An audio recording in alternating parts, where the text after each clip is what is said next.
and I had to buy myself an iPad Pro because I saw so many people drawing at Camp Mograph. I'm like, all right, I gotta do it. It was I gotta awesome, do right? it. Yeah, I like it a lot.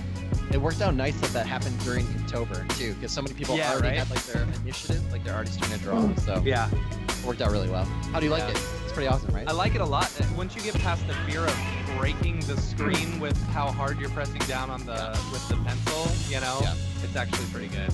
I'll find the link to it too. There's a really good, I don't like it myself, but a lot of artists like it. There's a plastic film you can get that has a little bit of grittiness, so it feels like paper and not glass. Oh yeah? I actually don't mind the glass. I don't either. Yeah. I like the speed. I like that there's no friction, but some people really dig it. It's cool. Plus, Procreate's going to have animation features in. I heard. Yeah, that's exciting.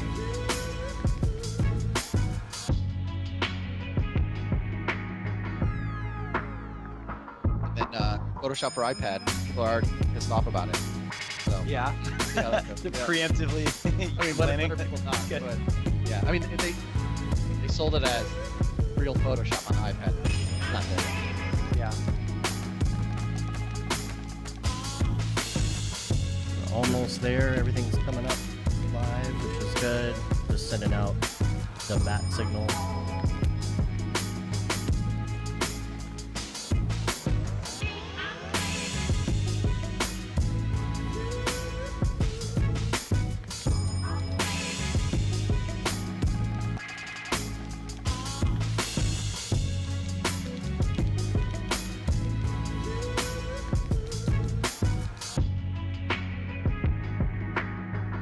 People coming in. Rick Bogus, what's up?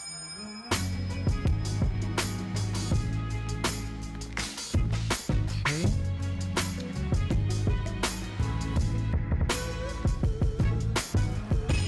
Closed my Slack. Where is it? There it is. Nice hold music, by the way. Yeah, thanks. Set the mood. Might take my shirt off. So that's right. That's okay. That's halfway through. You have to call that out.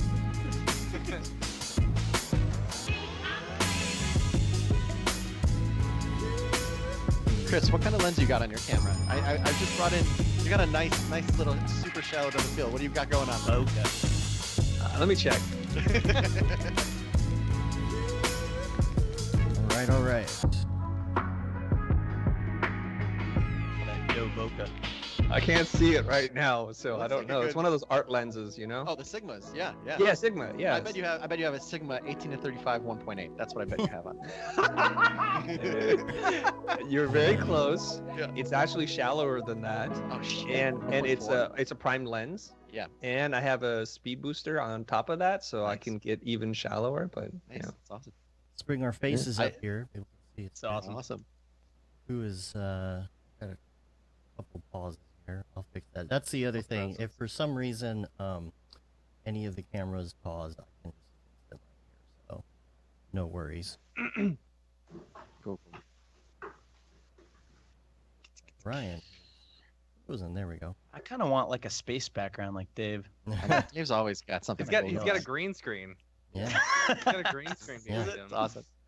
I We thought he both was have really these portable like, in green space. screens, but I'm like, nah. I spent so much time like orchestrating this background. Mhm. You know, I gotta keep that. Nice. I like the flying V back there. Thanks. Yeah. Thanks. Yeah, I like it. It's hot pink. Yeah. It doesn't work anymore. I like used it for like 2 shows, and then the knobs broke, and then Oh, no. I stopped playing music. You and I was whammied too hard, didn't you? Yeah.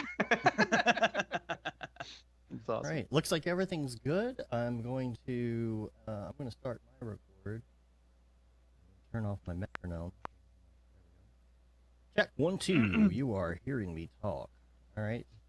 I'm rolling. If y'all rolling. want to go ahead and start rolling on your audios. recording. All right. Looks like. Wait a second. Wait 1 second. Audition looks like it's taking a timeout. There we go. It happens. Sounds about right. Mm-hmm. Check. Wait. Let me restart mine. I want to make sure we get this for you. Cool. 1 second. Full screen. Bum, bum, bum, Right. bum. Got questions up here. All right. Check. We're good. All right. I'm good at least. We're gonna do a clap sync, so it'll be 1, 2, 3, clap. Ready? Sure. 1, 2, 3. All right. We are good to go. That was a lot more on than we normally are. Bunch of musicians. Yeah. Again, if we have any technical issues or whatever during the show, we'll pause for the cause. We'll fix it. Keep moving. So, if you have any audio, like if your audio pauses or dies during, just let me know. We'll wait it out. It's all good. Sure thing. So, yeah, I think we're ready to go. Let's do it. All right. Awesome. What's up? Do we and have a name welcome- for this show? What? I'm sorry. Oh, I did it. No, it's all right. I interrupted. It's called the Scalp episode. It's the mega show. I know. It's the mega That's show. why I'm wearing a hat. I was afraid. I didn't want to be. I'll throw the hoodie Yeah. on. Oh man, I'm the only one with hair here. I know. There you go. And I'm wearing a hat. I should have done it. Yeah, there you go. Oh, You we should've already just ruined shaved it, it. man. Sorry. All right. Emperor Palpatine. Yeah, exactly. Spoilers. All right, here we go. What's up, and welcome to another Mograph Mocast. I'm Dave. And I'm Matt, and joining us today are some of the best in the industry. First off, we've got Joey Korenman from School of Motion, Oh. Chris Doe from The Future, What's up, everybody? and Ryan Summers. How's it going? And Mograph is a supplement to our site, mograph.com, which is a motion graphics tutorial site with tutorials, plugins, podcasts, and other Mograph stuff. And on the show, we talk about everything ranging from motion graphics to Cinema 4D, After Effects, plugins, render engines, doing business, doing taxes, being a contractor, or working for the man. You can email us info@mograph.com. Let us know what you think about the show. Send in your questions and comments and show topics and junk. But today, we have one thing on our minds, and that's the mega show. We're going to go straight into it. This all started with a tweet from Ryan, and it was basically a bunch of, I don't know, what would you call that? Just a bunch of thoughts on your mind, and you're like, we should do a podcast. Ruminations. Yeah. And you're like, okay, are we going to do a show? I'm like, yeah, let's do a show. So here we are. So we're going to throw all of these questions at you. Matt and I are just going to kind of moderate and sit back and This is going to be the easiest show I've ever done. right? And I'll just sit here in tech and make sure all the things are running well or whatever, and we'll be cool. So this is the original tweet. Brian said, as the world's economy starts to crash around us, how will it affect our industry? And you went in and put some bullet points in there. So I will kind of go through the bullet points briefly, and then we can expand on it from there. Number one, less advertising pushes people into content creation. Artists running to the hills of large tech companies to weather the storm. Will freelance markets implode?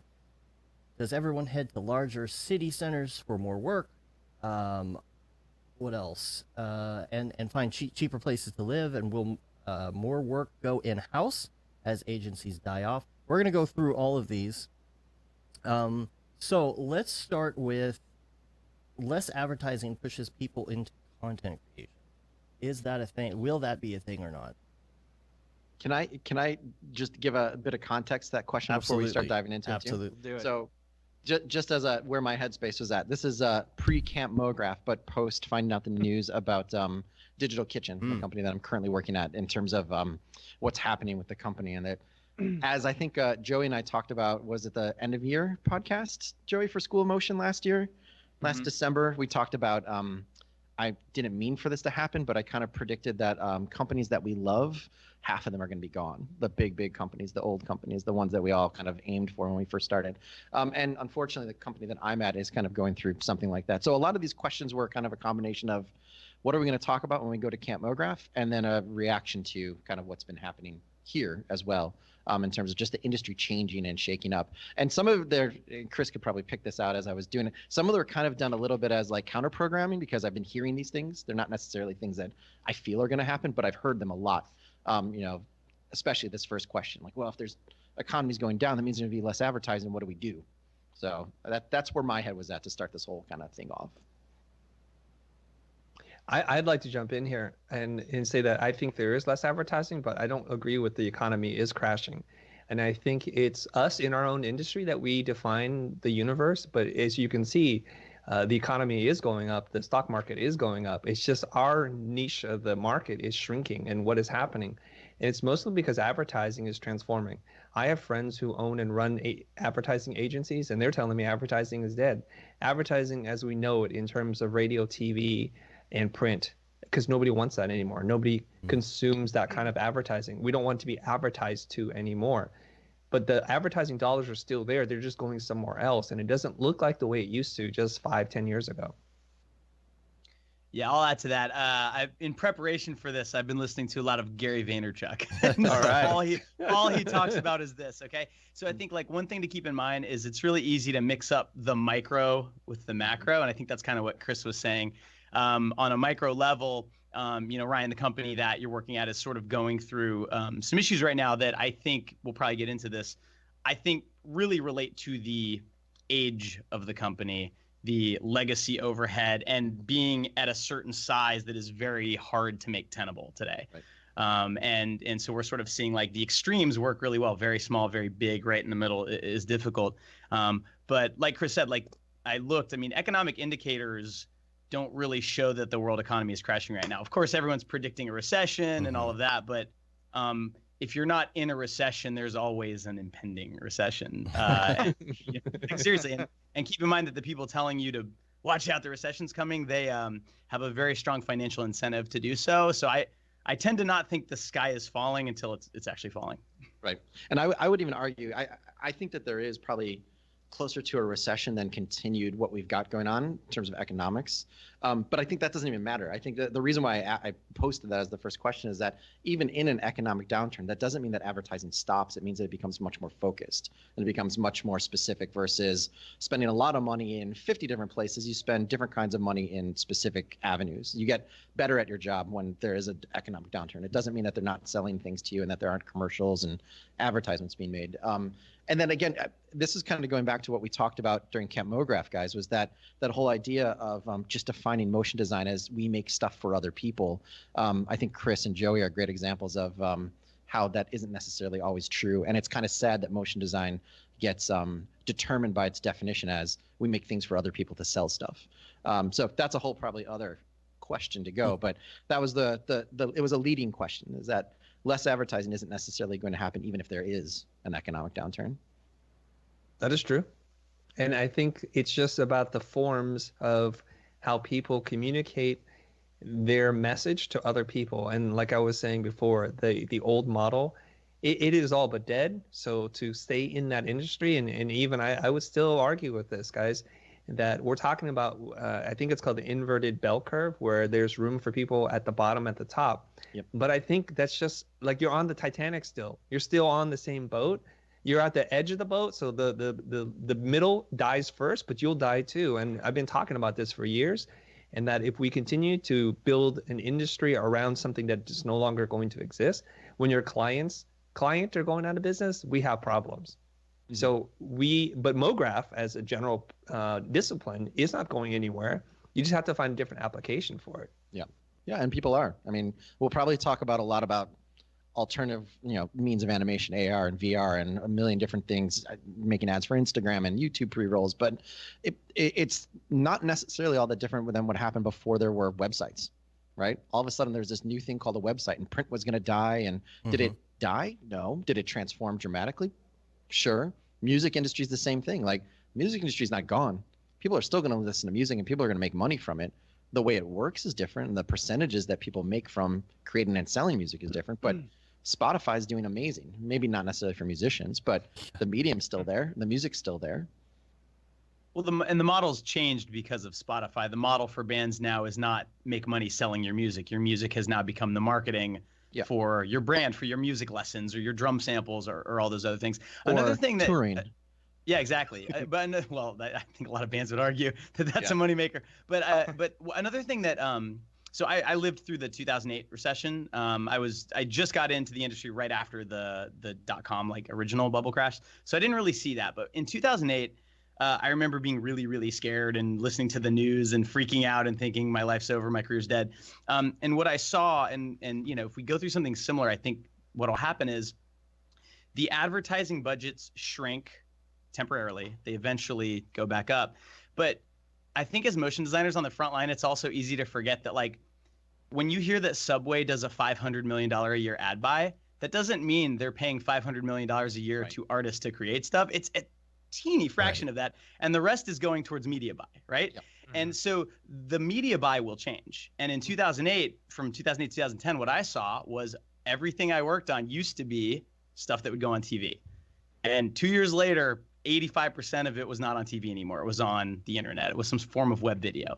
And I think that that's what we'll see. I think that, like, you know, I mean, this is Gary V. Like, this is all he rants about now, is like, there will be a day where there's no such thing as a TV commercial. It just won't make sense. It'll be one ad repurposed for 50 different mediums. And so it still requires the same amount of effort and work from an artist to do that. And that is the smallest piece of the budget for a client. Like Coca-Cola, you know, to pay you $30K as a freelancer to make some cool, you know, web ads or something like that for Instagram, that's not really going to go anywhere. But then, like, instead of, you know, putting $10 million towards an ad buy that includes, I don't know, digital billboards at stadiums or something, it'll just be Instagram. It'll just be, you know, social.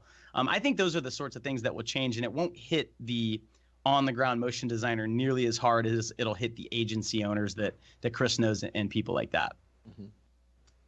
So I'll kind of restructure some of these questions slightly based on what we're talking about here with the economy.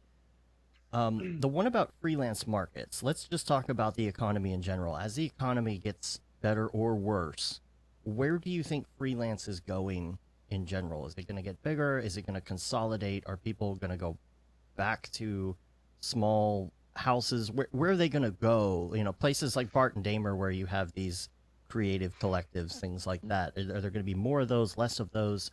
Are there going to be more people working out of their homes and offices? Where do you think that's going with the economy?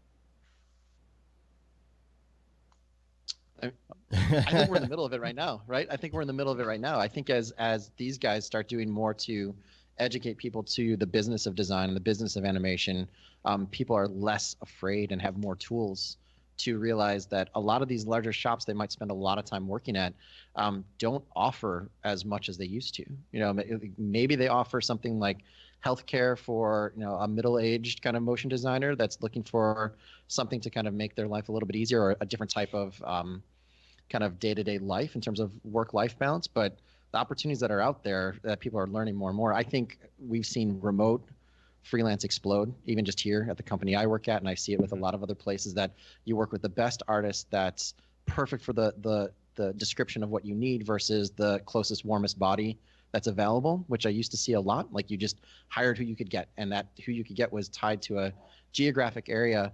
I think it's even more exciting for the creative side than it is for the like financial side for studios and for people hiring. But I think we're in the middle of it right now. Like, we've seen Billy talk about Boxwork Collective, seeing the way that, you know, teams of people are coming together and bolting on components of freelancers or collaborators when they need it, and then they kind of go off to the side, or sharing work when they can't, you know, get it done. I don't know how you guys feel, but I feel like it's freelance is going to then, I think, cause another second wave of people starting small companies, and then those small companies become medium-sized companies, and we kind of go through that cycle. But there'll be more remote than there's ever been. That's for sure. I would agree with that. Yeah. Do you think that everybody necessarily should, though? That's the question, because there's some people that are coming straight out of college, or even actually out of high school, that are taking courses online instead, and they're like, oh, I'm a freelancer now. I don't think that's a good idea. Yeah, I never recommend people to go straight to freelance. I've seen people do it successfully, but that's rare. And mostly that's because I don't think the point of school, you know, online or otherwise, is to make you 100% done as an artist and ready to just be plugged in anywhere and handle any situation. That's the beginning. And then once you get into the professional world, that's really when you learn how the world works. And I don't think it's possible to be a really good freelancer before that. That's, you know, that's very clearly what I say in the Freelance Manifesto, and that's what I tell people when they ask me. To get back to the original question, I think freelance is going to be huge. I mean, we're a fully remote company, and we always have been, and we have now 15 full-time staff.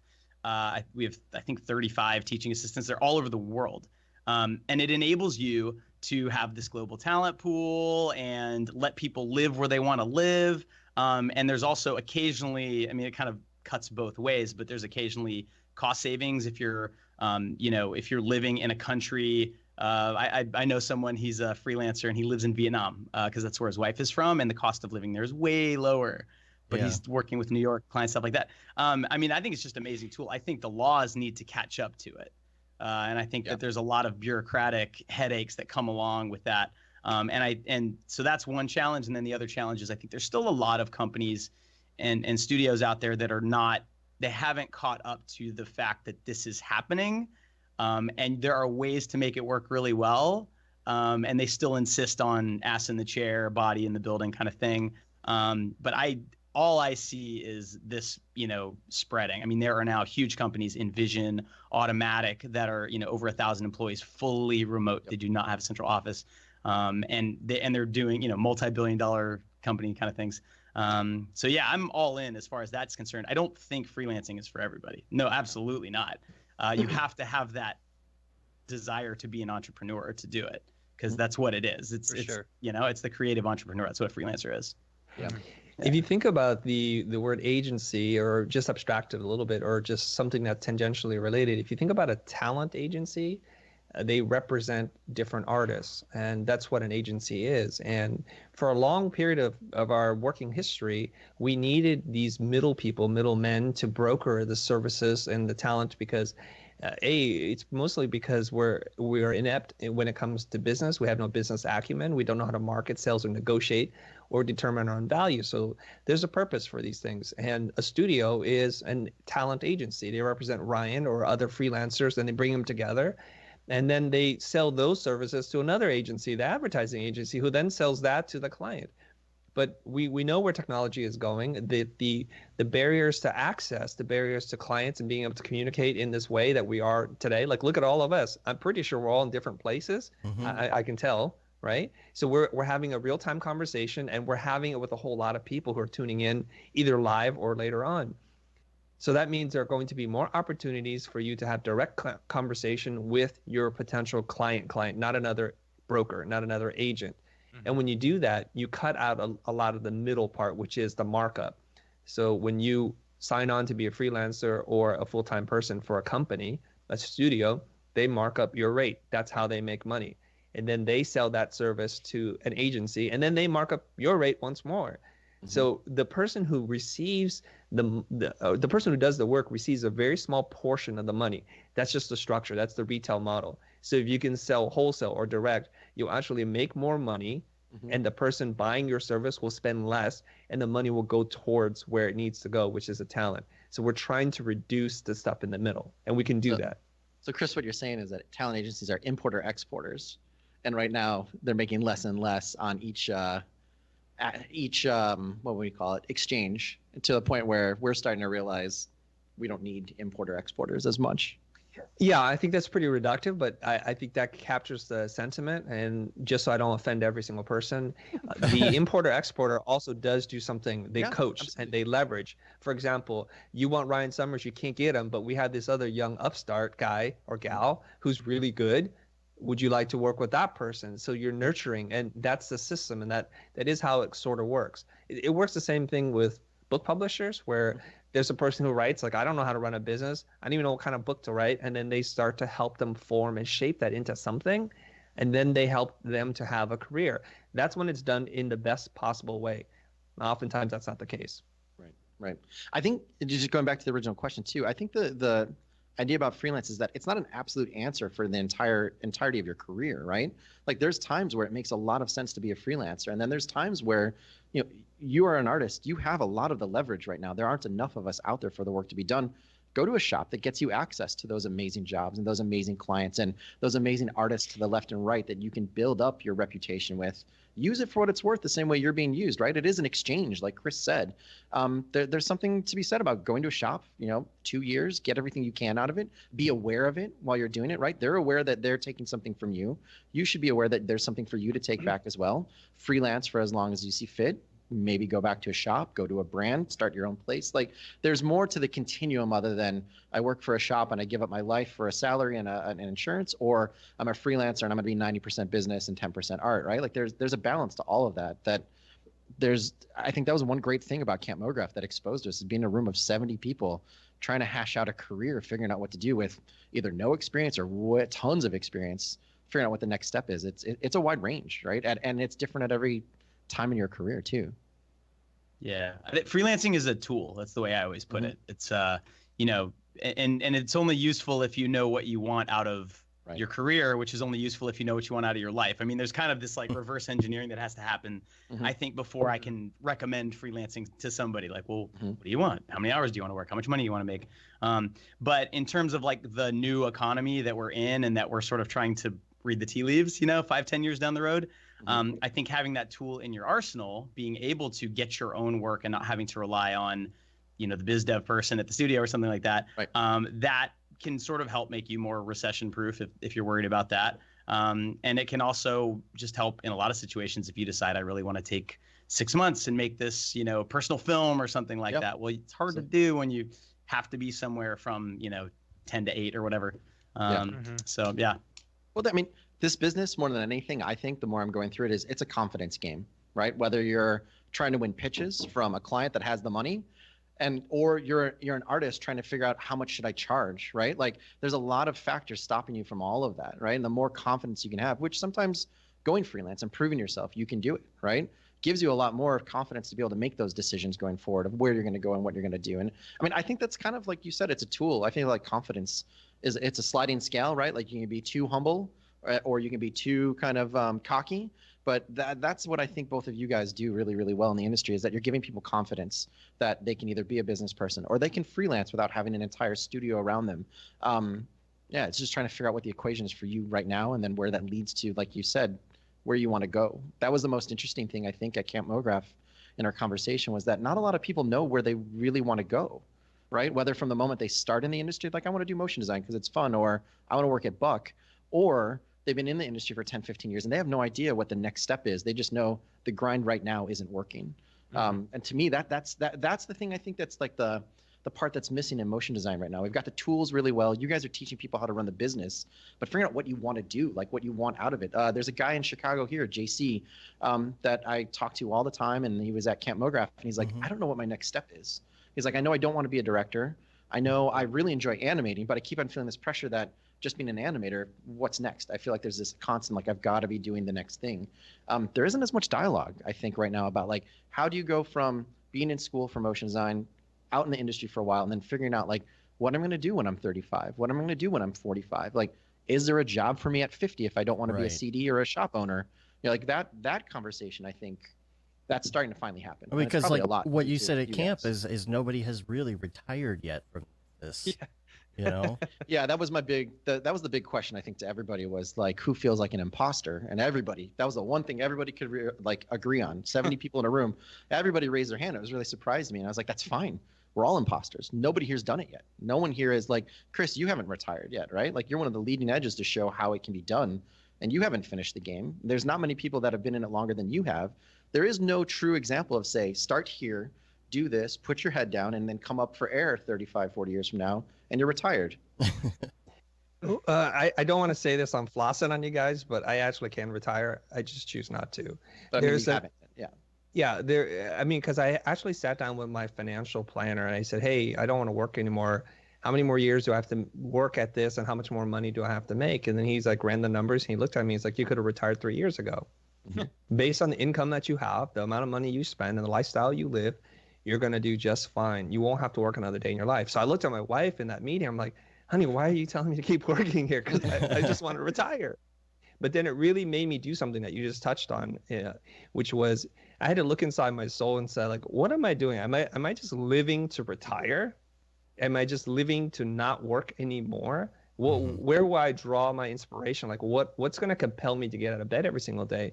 And that's when it really started to kind of come into focus, which is I don't want to just live to make money. Money's a byproduct of what it is that I want to do. It's my purpose, my drive. So that's when it really became very clear to me that what I want to do is to teach and help other people. Like, I've taken enough, more than maybe that I had a right to take. Now I need to give back. Right. And the weird thing, this is the weird thing, is that I believe in the act of giving, I will actually make more money than I ever did while I was taking. which is a really crazy phenomenon. I mean, you talk about Gary Vee, right, Joey? Isn't that a big? Yeah, I big was just tenet gonna of what say he's that's. I mean, so what Chris just said, that's exactly how I feel. I cannot yet retire like Chris, but you know, I've been thinking about it. Like, well, one day, hopefully, I will be able to not need to work to pay the bills, and then what would I do? There's no way I would just sit around. Like, and I think that that's a misconception. And I always talk about this book, and I know some people really hate it, but everyone should read the 4-Hour Workweek, because that's the kind of the central theme of this. Is we're sold this myth that the way life is supposed to work is you spend the first part of your life preparing for your job, and then you get a job, and you have to keep that job for 30, 35, 40 years, and then you get to enjoy life. Then you get to sit back. And it's a lie. It's not true. And I think, you know, everyone does that in a different way, right? Like, if you once your eyes are open, I mean, look at Chris. Chris could retire, but he's not. He works harder than just about anybody I know, actually.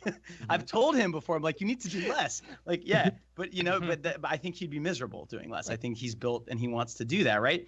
And I've tried to do less many times, and I keep failing at it. I think you figure out what makes you passionate and what gets you up in the morning, and you just do that. And we are so fortunate to live right now. I think Seth Godin, it might be Seth Godin, he calls this the thank you economy, or the permission marketing thank you economy. What Chris just said is that's it. You just give it away. Just add value. Just build a tribe, build a fan base. Even if you're just like a hand letterer and you have, 30,000 followers on Instagram, which is a lot, but not this giant following Chris has, that's enough to make probably decent 6-figure income for the rest of your life. Like the internet has enabled you to just like give things away, and people like that, and then they find you, and out of 7 billion people on Earth, you only need like 1,000 like to really, really like you to make 6 figures. So, but Joey, yeah, Joey, what if every hand letterer starts doing the same thing and gives all their stuff away for free? Then everybody's giving stuff away for free, and then nothing's worth anything. What are the odds of that happening? I know, what are the odds of every hand letterer doing? Because it's hard work to do that. And like I said before, not everyone should freelance. Like, freelancing is really hard and scary sometimes, right? And some people just have no desire to do that. Yeah. They're like, you know what? I'm willing to maybe make a little less and have a little less flexibility in return for that calmness that I can have, right? Sure. I tried that and it didn't work for me. So that's why I do what I do. I don't think every hand letterer is going to be Stefan Kuhns and, and do what he's doing. And there are plenty that can go and work for, Urban Outfitters or something, or Starbucks even, and like probably make a decent living still. Maybe not have followers and get asked to speak at conferences and make, $250,000 a year. But the world's a huge place. There's so much. There's room for everybody. I really don't believe there is a ceiling, to be honest. Yeah. I want to jump in here. There's a couple of things that we're talking about, and hopefully I can just put them all together in a way that makes sense to people that are listening. Somebody asked me this very recently, just this past week. Chris, you work so hard. Like, how many hours do you work? And I had to really think about it. And I said, in one way, I work 0 hours. In one way, I work from the moment my eyes open to the moment that they close. And I think about this, and I'm probably not going to say this the right way, but I hope that the sentiment comes across, which is, when you build somebody else's dream, that's called work. When you build your own dream, that's called play. And that's what I do every single day. And then my productivity has gone way up. My happiness level has gone way up. My health has improved. Everything about it has gotten better. Like, when I want to read a book, that's when I read a book. When I want to create posts, that's when I do it. And this is going to segue into something else, which is Kevin Kelley's article. He's one of the executive editors from Wired magazine. He wrote about finding 1,000 true fans. If you can create 1,000 true fans, you can have a sustainable lifestyle business of $100,000. If each one of these fans is willing to give you $100 for something that you do, it could be, like Joey said, you letter their name on something, or you write a book and they buy the book, or you record a song and they buy the song, or a template, anything that you make. If you can find 1,000 people who love you enough because you've given more value than you've taken, that they'll gladly give you $100 every single year, you can have a 6-figure income no matter where you are, regardless of your education, your pedigree, your portfolio. It doesn't even matter. There was something that I know his name is controversial, and I bring it up with an asterisk, but Jordan Peterson talks about the value of art and artists. And he says, if you look at at France or Spain, their economy is driven by tourism because people want to come and see art and be in its awe and its beauty and have a transcendent experience. And he says that the value that artists create for the world is incalculable. You cannot measure it. And he says that I wasn't sure if it was Paris or something, but he's like, there are more tourists there than there are citizens that live there. That's the power of art. We are transformed and we have a transcendent experience. And he says the value never goes down, it only goes up. When they build these cathedrals, these amazing halls, it took 300 years to build, but the value just keeps multiplying over time. So is there going to be a ceiling for how many hand lettering artists that are self-sustaining? I do not know. I know Ryan asked that question because he's channeling the audience like, but what if? And I get that. I know he's doing that for that purpose, but let's not worry about that what if. When we get that to that saturation point, you feel like, okay, everybody that's great is doing hand lettering now. Well, there are other creative outlets. It's not just one thing. But don't sit on the sideline because opportunity is knocking on the door and you're not willing to open the door. Let it in. Give it a try and see what happens. That's the little bit of courage that you need to have, and then go for it. I'm glad you said that word, because this is the thing that's always been bothering me in this industry, because I look at other creative arts like film, music, animation, like every other creative art that is difficult to learn and has a value for what you can do. There is a subset of people who find a way to go and make it work for themselves. But for some reason, in motion design, the industry that is animation, it's type, it's photography, it's music, it's storytelling, it's all of that stuff that has an incredible value to people to figure out how to sell their things. For some reason, outside of educational components, our industry does not have something that is unlocking the door to allow all of these people to speak to people outside of just our industry. And I'm struggling with I don't want to say that it's courage. I don't want to say that it's business know-how. I think it's this stew of many different things, but I feel like there's something out there for someone to be able to unlock that for people in our industry beyond just, like I said, texture packs or tutorials. That I think motion design can speak, because it does. That's what it gets paid to do, to a much larger audience than just ourselves, in a way that allows you what you just talked about and what you talked about, Joey, the freedom to have your own schedule, the freedom to have a family, the confidence to go and take a month off and go and just discover something new for inspiration, the ability to know that you have money in the bank. I feel like that exists so much in motion design, because we are kind of like the world's problem solvers in a way that can apply to almost anything, any kind of creative problem. I challenged people at the camp, and I felt like there was a lot of pushback and a lot of like, what are you talking about? Are there any examples? You're crazy. Have you done it yourself yet? I wish I was there. Oh and my God, I wish I was there. Yeah, but I mean, this is your opportunity. But it's really interesting to me to just like, as a kind of like psychological case study, like, why do we not think that door is open to us when we can see it everywhere else? Okay, if you look at Mograph as a process of creating something visual that's in a sequential format, the closest cousin is film. Filmmakers have been able to exist and make short films. The question is who pays for your film? That's all it is. And as you were talking there's a guy, he doesn't seem to be as prolific as he used to be, or maybe I'm not seeing it anymore, but Naz Daily, he produces a 1-minute video every single day. He's grown a ginormous following and is able to live his life this way. Now, you might argue then, but it's not Mograph. But what is Mograph? It's just that your ability to communicate or tell the story. You have an idea and you want somebody else to have the same idea.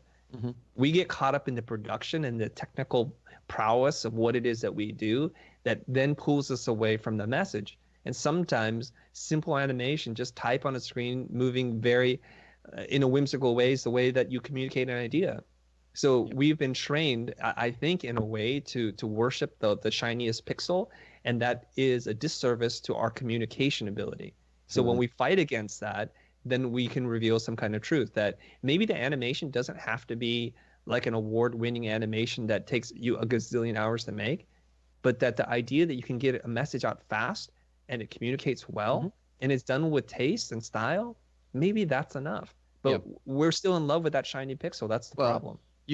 I don't have the answers to this, but I think one of the symptoms or one of the problems leading up to whatever the answer will be is that we define ourselves by our tools way too much, just as a definition. And we're too afraid to admit that we're too afraid to admit that we are more than that because it's not as easy to quantify that, right? As somebody who went from a chemical engineer to an artist that was technical to somebody who was told you don't have taste to then becoming a creative director, like that is a battle where the entire system is pointed against you, right? If you got into this industry and it wasn't through design, you got into the industry because you loved animation or you loved cartoons or comic books and you picked up After Effects, and which is honestly a very large part of the group. They got in because the tools were accessible and it looked fun and there was a way to make money doing it. And then you started bolting design learning as you kind of grew and needed it and felt that kind of restriction.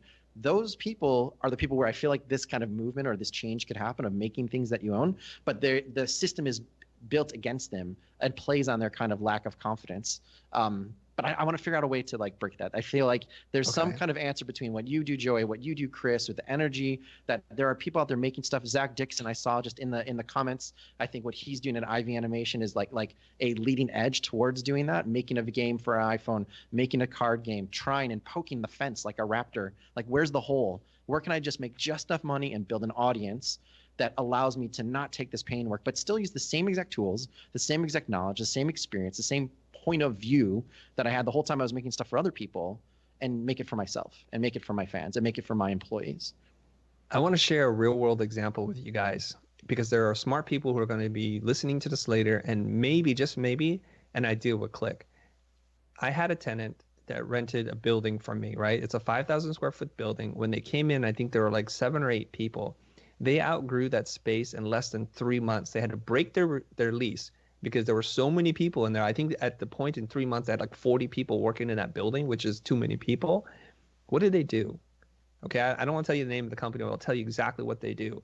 They figured out a way to make ads really quickly on Facebook to create a conversion for their clients.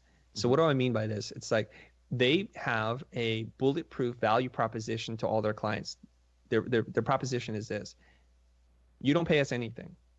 We will help increase conversion, not traffic, not awareness, but conversions, actual conversions by X percentage. If we hit that mark, you give us half of what we were able to build. So if we increase your conversion by 30%, we get 15% of every conversion. So they'll spend weeks and they'll make like 50 micro ads a day and they're testing it all the time until it works, right? And I asked them, like, how are you making that many ads in a day? It's a totally different business model. They're shooting sometimes on the Red, sometimes on the iPhone. But what they told me is the higher the production value, the less effective the ads are. It's crazy because when it looks like it's being like you're being manipulated, like it's too overly produced, the authenticity of the ad breaks down. Yeah.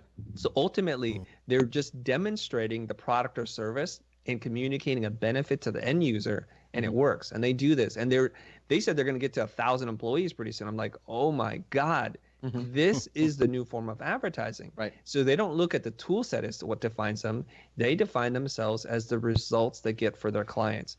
Right. And so they said that they have more clients than they can take on, that if you don't do more than $500,000 of paid advertising on Facebook a month, they can't even take you on because you're not at scale.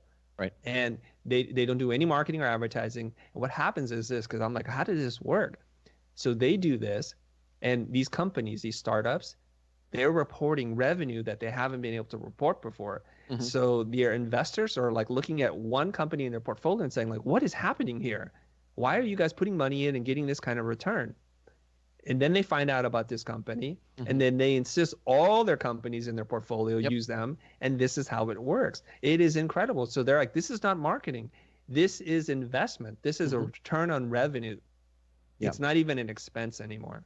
And that's similar like what Lonely Sandwich did too, right? Like they were able to go in and almost create video production capabilities for early stage startups, and a lot of the time they would take it they wouldn't take capital, they would take an investment in the company, right? And then they hit one triple or a double, and then that allows them to do more investment. They have a little bit more, they're a little less risk aversion, and they have a little bit more chance to go ahead and say, like, I think I believe in these 3 instead of just this one.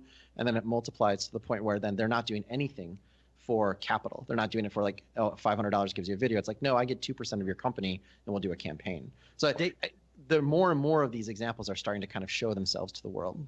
That's actually, it's very similar to a place where Dave and I met. Like, we were both working for a company, and like, honestly, their big pull would be that they would produce these high quality commercials, local commercials, you know, for all these people. It was during the recession, and they were one of the few companies that were actually making a lot of money because people were willing to put more advertising dollars in there, you know. And so they would go and they'd say, we're going to do, you know, a really amazing commercial with 3D animation and everything for you for free. Yeah. But what we're going to take is a percentage of the ad buy, you know, that goes along with it. And they were very successful. Once the economy started getting better, less people wanted to do that, and they ended up folding because of it. Yeah. Right. I Now, want to talk about something Yeah.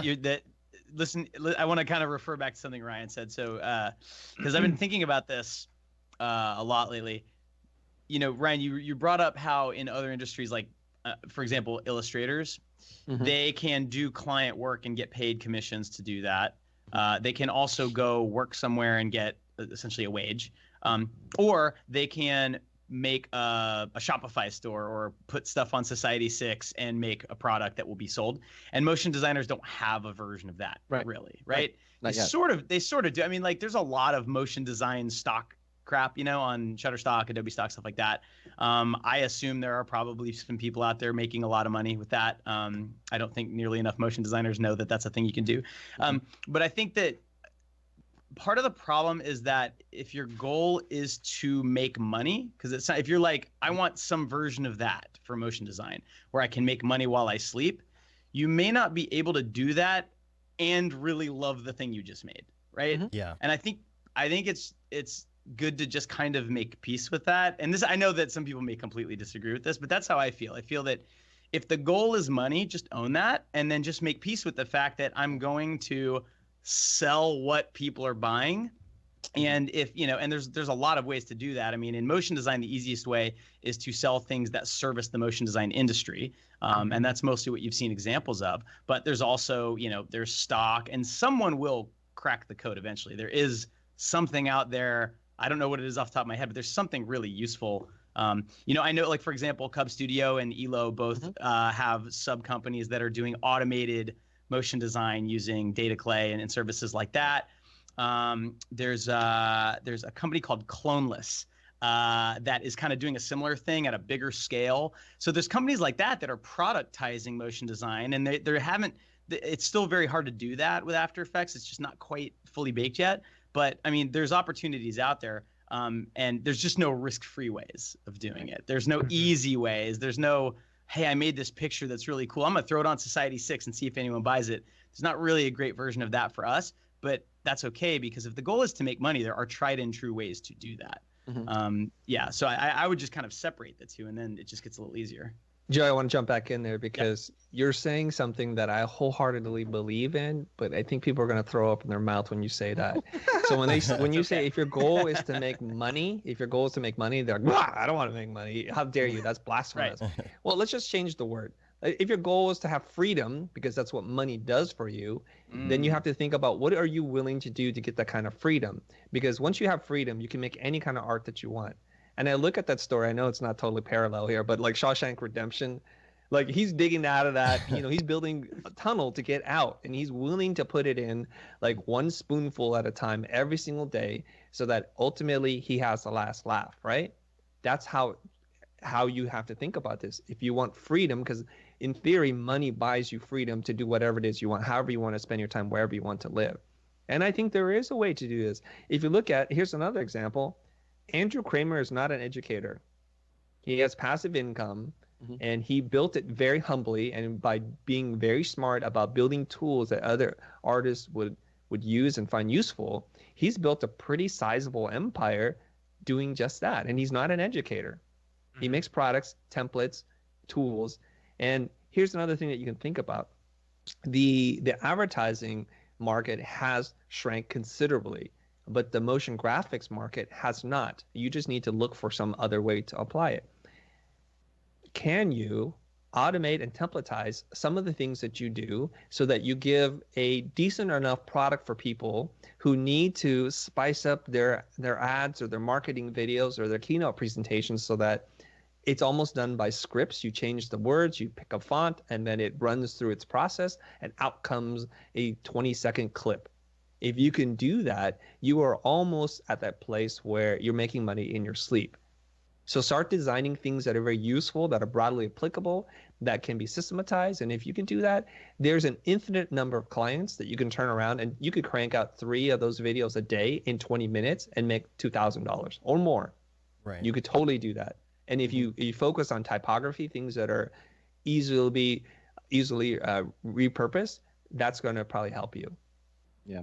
I think Andrew's a great example of some of the stuff I was talking about too, though. If you look at, even if you just like quantify it by the number of Twitter followers he has, right, which doesn't really mean that much, right? But he has an order of, if you took School of Motion and The Future combined, he has an order of magnitude more followers on Twitter than both of those, right? Both of those combined, right? Like I think you're at like 28,000. I don't know what School's at, but like Andrew Kramer has like 150,000, right? And I think that's part of what I'm saying about like he speaks to more than just his own like insular world, right? Like you could say he was kind of like a YouTube After Effects guy early on before that was there, but he speaks beyond that, right? Like his tools aren't just for, you know, motion designers trying to be able to systematize something, right? There's something there that he captured, and part of it I also think is just like there's a humility and a humbleness in our industry that there's not a lot of people who put their name first or their vision. I keep on talking about voice and vision, their vision first. And the people that do in the industry, those are the people who get rocketed up and pushed up into creative director positions where you don't hear or see or know their names, right? They're in the industry,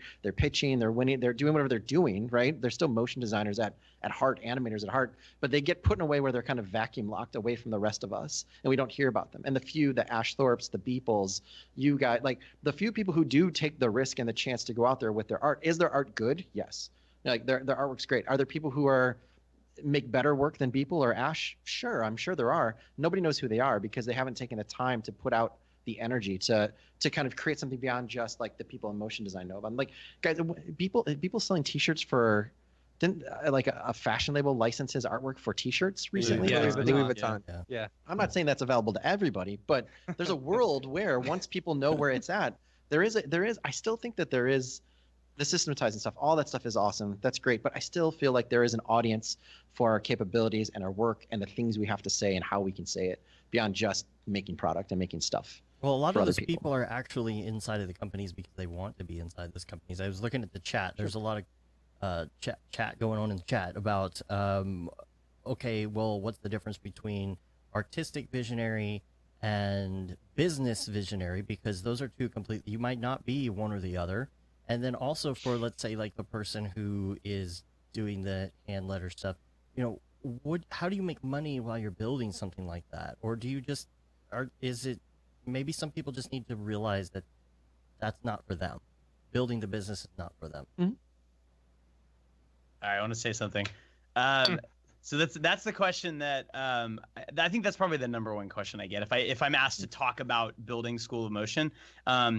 So, and I'm sure Chris has a version of this story. Like everyone who's built anything has a version of School of Motion made $0, like just about for 2 years.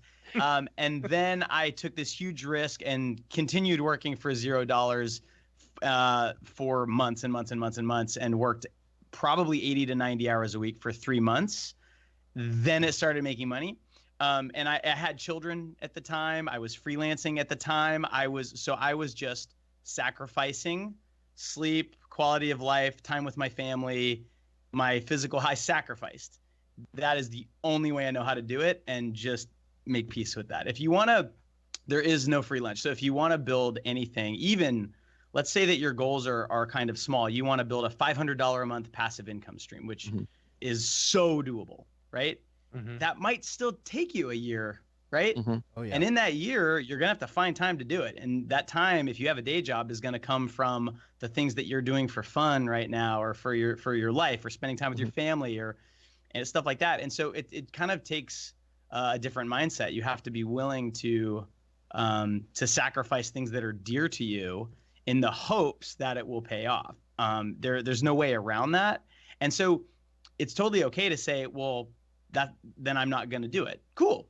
That's fine. Like, I think that's a totally valid life decision to say, like, I don't want that. I'm fine. I'm happy with my situation and I don't want to change it. Cool. But you can't say that and then also say, but it's not fair because I don't have a passive income stream and I want one and I don't have time. You can't have it both ways, right? So I would just challenge people to just just sacrifice something. And I can tell you from experience, when it was time for me to do that, there was a lot of wasted time that I found I could eliminate. Install Freedom, that app on your computer. You'll get 2 hours a day back. Well, like promise you. Gary Vee says, it's a little outdated now, but he's, one of his older videos, he's like, stop watching Lost. Cut that. I guess you have to. Doesn't hold up anymore, but maybe say Rick and Morty now. I don't know, but you gotta find some places to just cut. Yeah. If you want to make that. You have to. So are we 2 fantasy. questions in now? Are we 2 questions in? Yeah, we are. Yeah, this is gonna be a 10-hour podcast. Yeah. Hope you're ready. No, Everyone buckle your. I hope you're wearing your diapers. Yeah. I got 2 on. Do you want to? Let's do this because we can come back to some other topics. But we do have some questions and things that people sent in, so maybe we'll hit some of those so we don't run out of time on those. Cool. The first one is from Mark Fancher. This is Houdini Mark. He works at Already Been Chewed. He says, "Are we in the midst of a motion bubble? If so, what, if anything, can we do to future-proof the success of our industry in the face of impending economic recession?" Which, well, that's debatable, but economic recession, climate change, AI, talent saturation, and he put, edit, I'm only asking this because it's the largest, most serious possible question I could think of. We're fine. Everything's fine. Can I just respond to just one component of that? Because I don't know if we'll be able to solve AI and climate change in this talk. But I don't know where in the world there's a talent shortage, but it sure isn't in any of the places where the work's getting done. I don't know where that exists, but if you go to New York, if you go to Chicago, if you go to LA, I'm sure it's the same in other places. There is more work than there are talented level people to do the work. Are there more people who own cinema and playing with After Effects that know motion design? There may be a glut of that, but in terms of actual on the box, ready to be hired today to work on something tomorrow, there is a drastic shortage for that. I don't think that there's any kind of talent oversupply happening. On the talent shortage side, I just don't know. I don't know how to address that other than to say there's work there for people, and there's people there training. I think it goes back to our answer about remote freelance, but I don't think there's a bubble. I really don't. There may be a bubble in 2 very specific areas that we can talk about later that I think go to an answer to another question we're going to have. But how do you guys, I think we talked about it a little bit. I don't think there's a bubble at all. Well, what is the bubble? If you were talking about a real estate bubble or a stock market bubble, it means we're in times of plenty, right? There's so much money and everybody's getting paid so much money. Are we in that bubble? I thought we were already beyond that bubble. I mean, I feel like a bubble implies an artificial demand, right? Like if you look at like that there's an artificial demand or an artificial emphasis on value that everybody's waiting for it to be popped so it all comes back down. So if we're talking about bubble, are we saying that people are getting paid too much? If somebody's geting paid that's what I'm asking. $750 a day, I don't. Are we in that space? I don't think so at all. Those days were behind us, but I don't know. But you're saying that there's plenty of demand for high quality talent that's ready to go, and that is not changing, right? That's what you're saying. Yeah. Well, he actually said talent saturation. So that's what I meant. Yeah. I don't think so. Ryan answered that. Yeah. Yeah. I don't think there's a talent saturation at all. I think it's very opposite. And I don't think there's a bubble because I mean, there's not enough $750 a day people I can go out to find to hire for work right now. To be honest, I think it's the opposite. I think that there's a lot of people charging $750 that should be charging $1,200. I agree. But I think that they're too humble on that sliding scale. They haven't gotten so cocky that they've overpriced themselves, but they're way on the, our rates have not increased in the last 10 years that I've been I'm saying. Working at a high level, right? An entry level person is still between $300 and $500 a day. A senior level person is between $600 and $800 based on your geography. And there's not many people unless you get into CD level that are commanding more than $1,000. When there's a 911 situation and I need Houdini Mark, I need Mark Fancher, he can definitely get paid $1,200 to come in 2 weeks before a job's done if something's not working, right? Like that exists, and I've seen it and I've paid that when we need it. But there's no reason why people should, I say it all the time, man. The leverage is in the artist's hands. They just have not been using it. Whether you're talking about visual effects, whether you're talking about animation, whether you're talking about motion design, the market demands content, right? The market desperately wants more Avengers movies, right? The market definitely needs more Houdini people. Charge more. Like Chris, you talk about that all the time, right? Like people laugh when you talk about, what is it, a $10,000 logo design, or like people come back at you angry. But are there way more logo designers out there? Yes. Are there that many that can actually do something that solves the problem beyond just sticking something on the box? Like, no, they're not there. Like, you can charge. Ryan, you know what I find to be really strange is that there's just that economy that exists within the creative community. We all should make more money, and then somebody's like, "I'm going to charge more money." F you. Who do you think you are? Right. It's like, Yeah, I don't even understand that. I think it's going on in the chat right now. I think the chat's Is it? literally Yeah. going through. Let's do it. Let's rock and roll. Let's get controversial. Yeah. It's not going to end well What's for the me, metaphor? but- Isn't there a metaphor for that? Like the bucket of crabs, right? And one crab Yeah. starts to climb out, and the other one's Climb them all down? you ain't going They all nowhere. grab each I other want to down. talk about the bubble. I want to say one thing about the bubble, because I would like. I kind of did the same thing you did, Chris. I was like, what is a bubble? What does that even mean? And Right. the definition I found was, it's when the value of an asset or a service, in this case, is based on unrealistic future expectations, right? So are there going to be more screens or less screens in the future? I would say more. Is there going to be more content or less content? Are things on screens gonna, like, are we gonna revert back and say, you know what, it doesn't have to move, even though it could. It could be still. Is that gonna happen, or are more and more people gonna want things to move? I don't see an end in sight as far as like how much animation. And I've gotten to talk to a lot of studio owners and people who work at agencies. I talk to people almost every week that hire motion designers, and every single one echoes what Ryan is saying.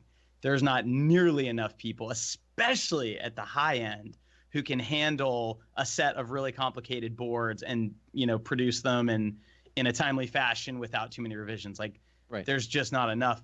Well, And we're talking about in New York and LA, never mind Boston, like mid-market places like that, yeah. And I'm sure there's people watching this. I'm sure there's people in LA. I'm sure there's producers. I'm sure there's artists. But that's like, oh, that's impossible. But man, if you're a producer and you have 2 weeks left and you've been working on a job for 8 weeks and your compositor's not working out, and you go and make a cold call on Friday to get somebody on Monday, you will pay what you have to pay to get them in, right? Like, it happens. Maybe it means that, like, you're not working every single day, every single week, every single month at that super high rate. And maybe there's different things you negotiate. You negotiate for project rates. You negotiate for, different kinds of things that beyond just $50 more a day. But there's a lot more air out there than we're acting like there is. Everybody's acting like, oh man, I can't increase my rate, or oh, that's way too much. But it exists out there. And there's a time now where people are at a higher level in the industry to start setting that standard, rather than letting what happened in visual effects happen and everything's just chosen off of a menu and it's just commoditized and it just goes down and down and down. So it's in our hands as well. It's our responsibility just as much as the shops and the clients' responsibilities. Well, the chat is asking about, okay, well, what happens if you price yourself out? The clients are looking go ahead, for, Chris. I see Chris smile. I Go ahead, think if the Chris. skills are there, you're not going to price yourself out of the market, Right. And here's a question that I want to pose to y'all now. Well- As the higher level people who are working at some of these really big companies or freelancing or stuff, is there I feel like there's a lot of people in our industry, and I've seen some people struggle to work, and I've seen some people, do really well. Are there a lot of people? Is there more of a need for people at this higher level than there are the amount of people in total? You know what I'm saying? So you're wondering if No one there's knows a what I'm place for people who aren't at certain skill levels. Right. Sure. Like, I mean, is there, I feel like there's more of a need for some of this higher level people who can go on to work for, the bigger, more, prestigious companies and stuff like that, versus the amount of people total that there are in Mograph. Yeah, but I think it goes back to that. That's a great question. I think it goes back to that question we asked at Camp Mograph, is like, why did you get into this in the first place? Like, did you get into this to get to a point where you can just make enough money to be comfortable and safe, which is totally fine. But then the problem is that normally leads towards people being technology minded or very tools minded. And then that is a race unto itself, right? Like, that's a different kind of race that you almost in some ways become a commodity, even if you don't want to admit it, right? Like that, okay, you're at this level, at this skill set, but that's always rapidly kind of being affected or attacked going down. I don't know. I feel like Chris has a really good response to something Yeah, because he started smiling. Yeah. I was just gonna say I the want to same hear what he exact has thing. to say. To tell you. Unchain him. Yeah. Okay. I would love to do this. I would love to banish the word what if forever. Now, what if is a hypothetical, and it can go both ways. You can say, what if they do pay me $1,200? What if they pay me $4,000 a day? What if my career explodes and I become a superstar? But we usually don't use our imagination for the positive. We use it for the negative. What if they say no? What if they blacklist me? What if I never get hired again? Why do we always go down the dark, negative, self-destructive path? And what if, unfortunately, becomes a tool for a lot of people not to try anything at all, not to ever to push the boundaries? And that's where I get a lot of flack, because I'm like, what if they say yes and I try it? What if people are like, really think it's worth it? Wouldn't that be amazing? But we always go down this really dark path, and it's not healthy at all. Yep. You don't know until you ask. And even if they say no the first time, doesn't mean it's no forever. It just means no right now. Right. That's all that means. So we got to just get over that and move on. To your question of that person that said no, like it just very specifically, because we're dealing very heady territories, right? But just getting right back to like, man, I'm making $400, and if I ask for $500, the company I've been freelancing for is going to say no, and then they're never going to use me again because that's too much. That person who said no, probably in 6 months to 2 years, is also going to be gone working somewhere else, right? Like the no changes very quickly. Like it's amazing me. The best example I can give is I had an amazing character animator who came out of Animation Mentor that was getting paid $250 a day. And on the team alongside him were industry veterans that were making $750 a day because we couldn't find anyone else. And this $250 a day guy ran circles around the rest of the team, developed the style, could do 4 animation cycles before everybody else could, was very collaborative in terms of like what we wanted to see. And everybody else was like, nope, I'm gonna do 1. This is what you get. 2 weeks after that, the other 2 people were let go. This guy was increased his day rate on our end, on my demand, saying this guy needs to be at least $400 a day. And then now he's one of the best character animators 4 or 5 years later. And that has set the standard going up and up, right? Like people, that's why I say people do not understand the amount of oxygen in their unique experiences until they start pushing, until they start asking for more. Not to stop you, Chris, but it's just like it bothers me a lot when people are like, but if I ask for more, then I'll never work here again. Maybe you don't want to work there again. Maybe a place that doesn't recognize your value is a place that's on the downside. And the reason they're saying no has nothing to do with you or your skill. Maybe it has, they can't pay you because they've made a lot of other bad decisions. But now you've allowed your confidence, before you even asked if you could, you've allowed yourself to say, I'm not worth that because they couldn't pay me even if I did ask. It's crazy. It blows my mind. There's something in the motion design industry with our confidence that needs to be reworked. Here's a what if for you. What if everybody listening to this actually asked for $100 or $200 more a day? And if everybody did that and refused to take work for less than that, what kind of future would that be like? Why don't we imagine that what if? I mean, it's always so negative. Yeah. Here's another thing too. This is something that I learned many years ago. You know, when you're a freelancer and you're charging $500 a day, and you want to raise your rate to $600 a day, and you're doing the math, you're like, oh my God, it's an extra $500 a week. Yeah. It's like an extra $25K in my pocket, right? I mean, it's an extra day. That's real money. Yeah. That makes a big difference. Yeah. To a studio that might be billing $2 to $3 million a year. That is not a big deal to them. Right. And the thought of having to find another freelancer that they like, that they trust, $100 a day is nothing. It's a drop in the bucket. They won't even blink most of the time. So like, you need to sort of, I mean, it's really hard to do. And the only reason I think I can do it is because I've been in both situations. I've been the freelancer, I've been the CD at a studio. But I hopefully like everyone can sort of imagine that, like you have to find a freelancer and you find one and you love them and they work and they show up on time and they get everything done. And then they're asking for an extra 0.02% of your, company's profit margin a year. Yeah. Would you just say yes? Like when you, you're worth it. Yeah, fine. But it goes back to something Chris said earlier, is that if you're ever working freelance for a long time at a place, or let's say you go staff and you have a producer you trust, just ask them what rate they're billing you to the client for, and watch your jaw drop and be like, wait, what? I'm worth how much to you? I'm making 3 times what you're paying me for me to show up here? Like, that's the moment where I had just like the light bulb moment. Is like, there is so much more leverage and there is so much more oxygen, because that's literally how they're making business, right? Like, they charge you $500. If you charge $600, all of a sudden they're like, whoa, I was charging him $1,500 to the client. He's $600 now. I want to charge him $1,800. Like, there's a whole world where, like, I don't know, ask for more money. That's my point. Just ask. So I think it's almost human nature in a way to have that what if, that negative what if. How do you go about reprogramming your brain to have the positive what ifs? That's Chris. Okay, let's get into this. Okay, so you've been almost programmed by birth to be cautious of the world, and your parents who raised you really wanted to protect you. So like, don't talk to strangers, don't do this, and they might cheat you. So you've got a lot of voices inside your head. Here's an idea that I'm borrowing from Austin Kleon and just mapping it out a little bit differently. He talks about there's a family tree, like where you come from, right? Like your mom, your dad, your grandparents, and your great grandparents. And what about the genealogy of your thinking? If you go back and say, like, why do I always ask the what if and the negative? And whose voice might that be? And then trying to map it out and then make a very objective argument for why you should listen to that person in your head versus why you should not listen to that person, and see how it stacks up. And I think we just need to be a little bit more mindful about how we process and take very loose thoughts in our mind and hold them to be almost like absolute truths. It's quite frightening when you start to examine it. It's like, I didn't even think that was true. And I tell this super gross story, and I'm going to do it right now at the risk of grossing everybody out, okay?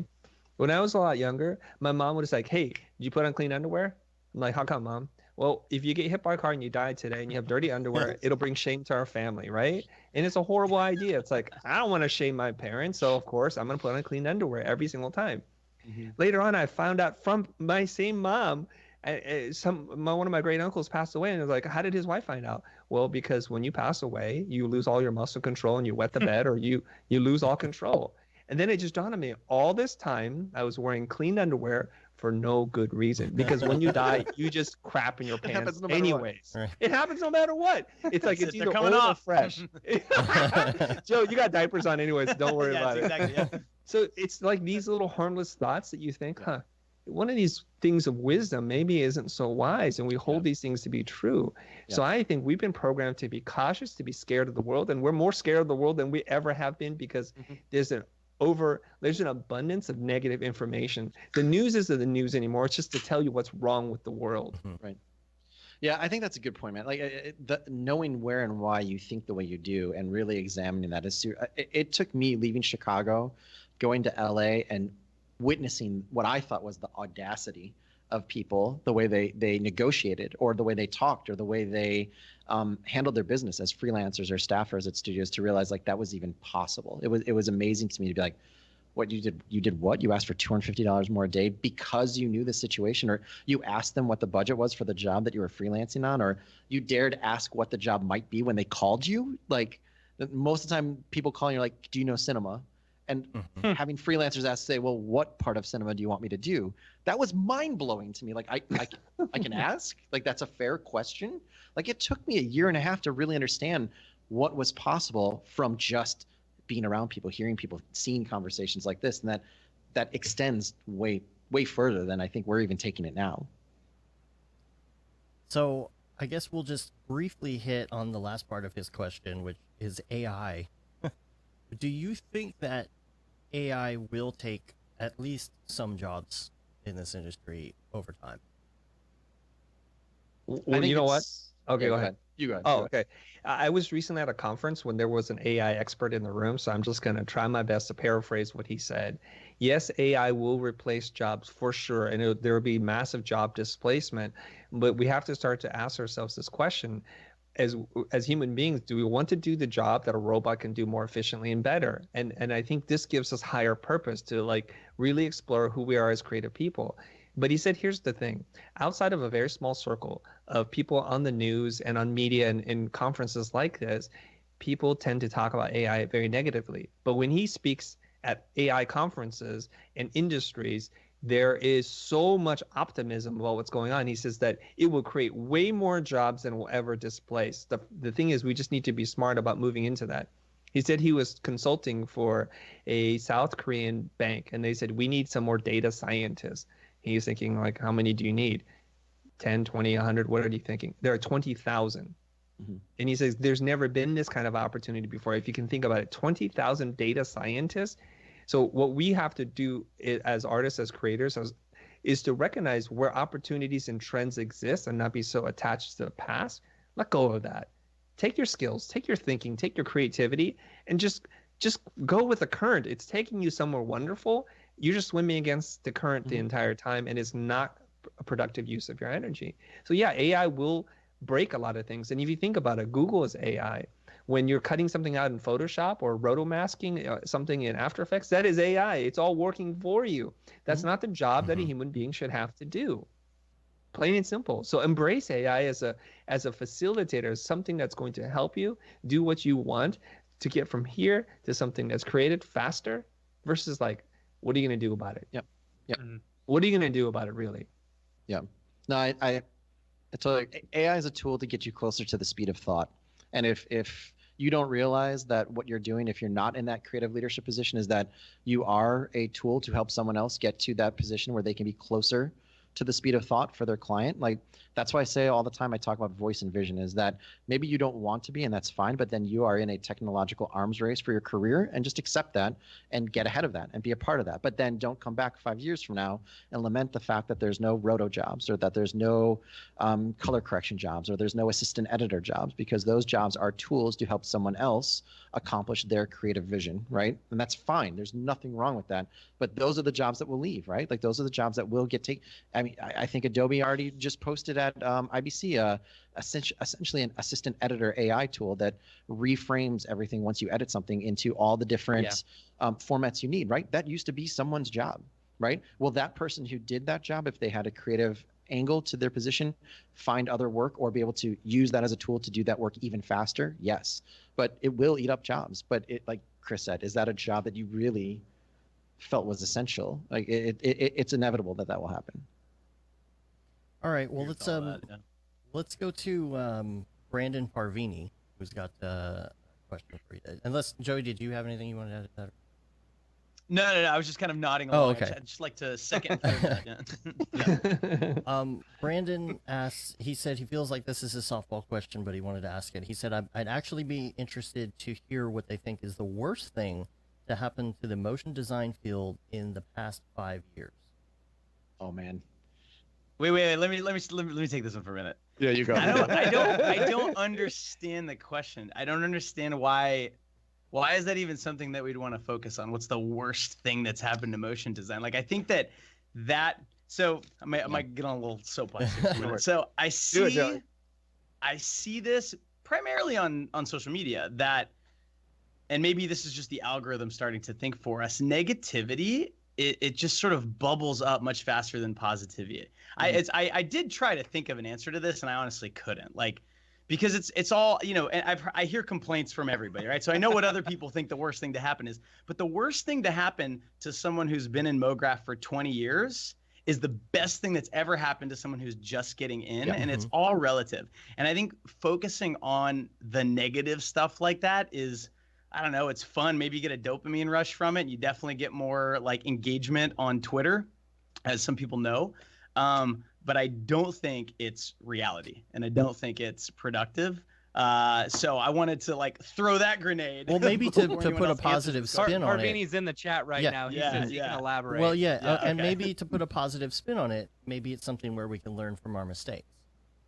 Mm-hmm. Yeah, I got to study history in order to know what not to do in the future, right? Is that what people really do?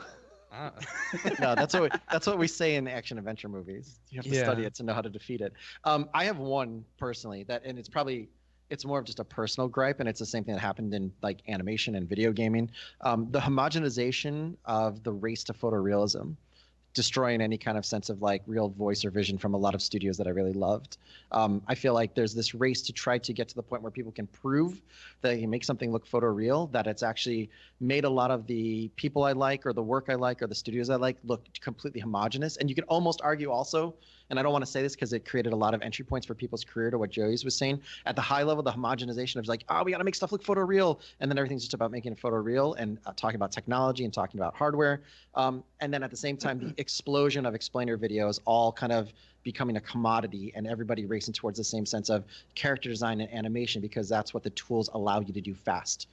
Those two, like, so at the high end, super photorealism being like this overwhelming thing, and then at the super low, not low level, but the entry level, this explosion of kind of like a house style in motion design for explainer videos.